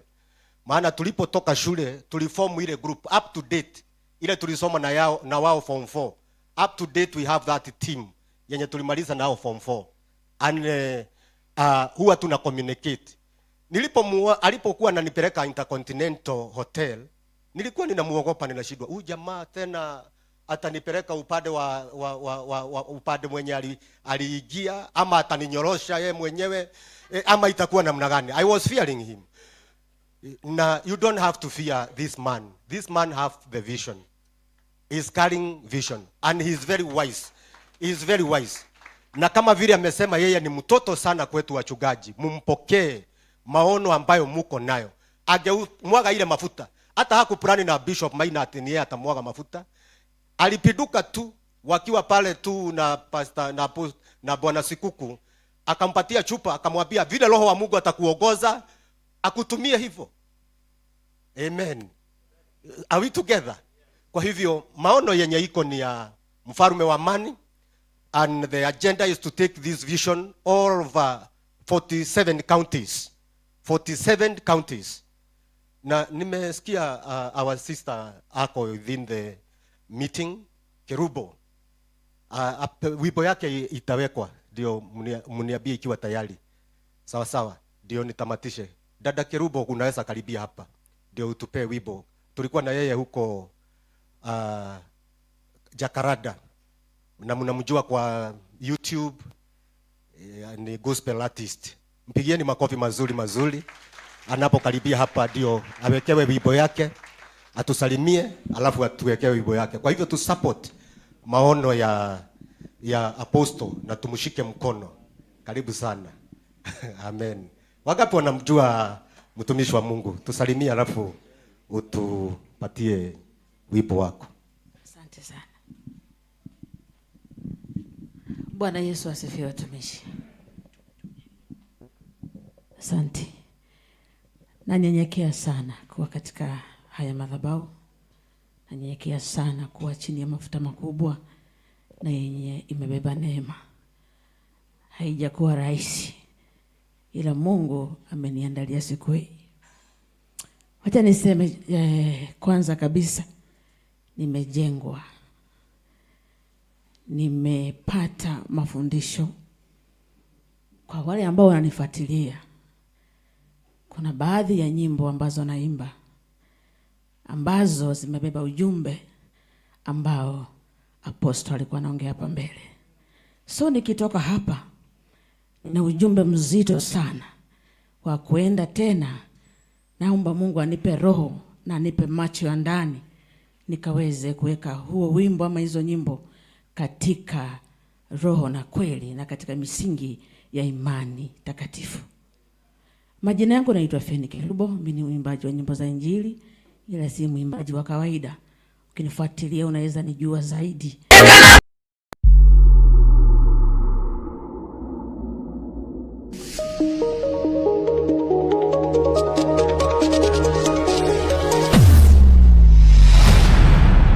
Bethel Clouds TV, empowering lives.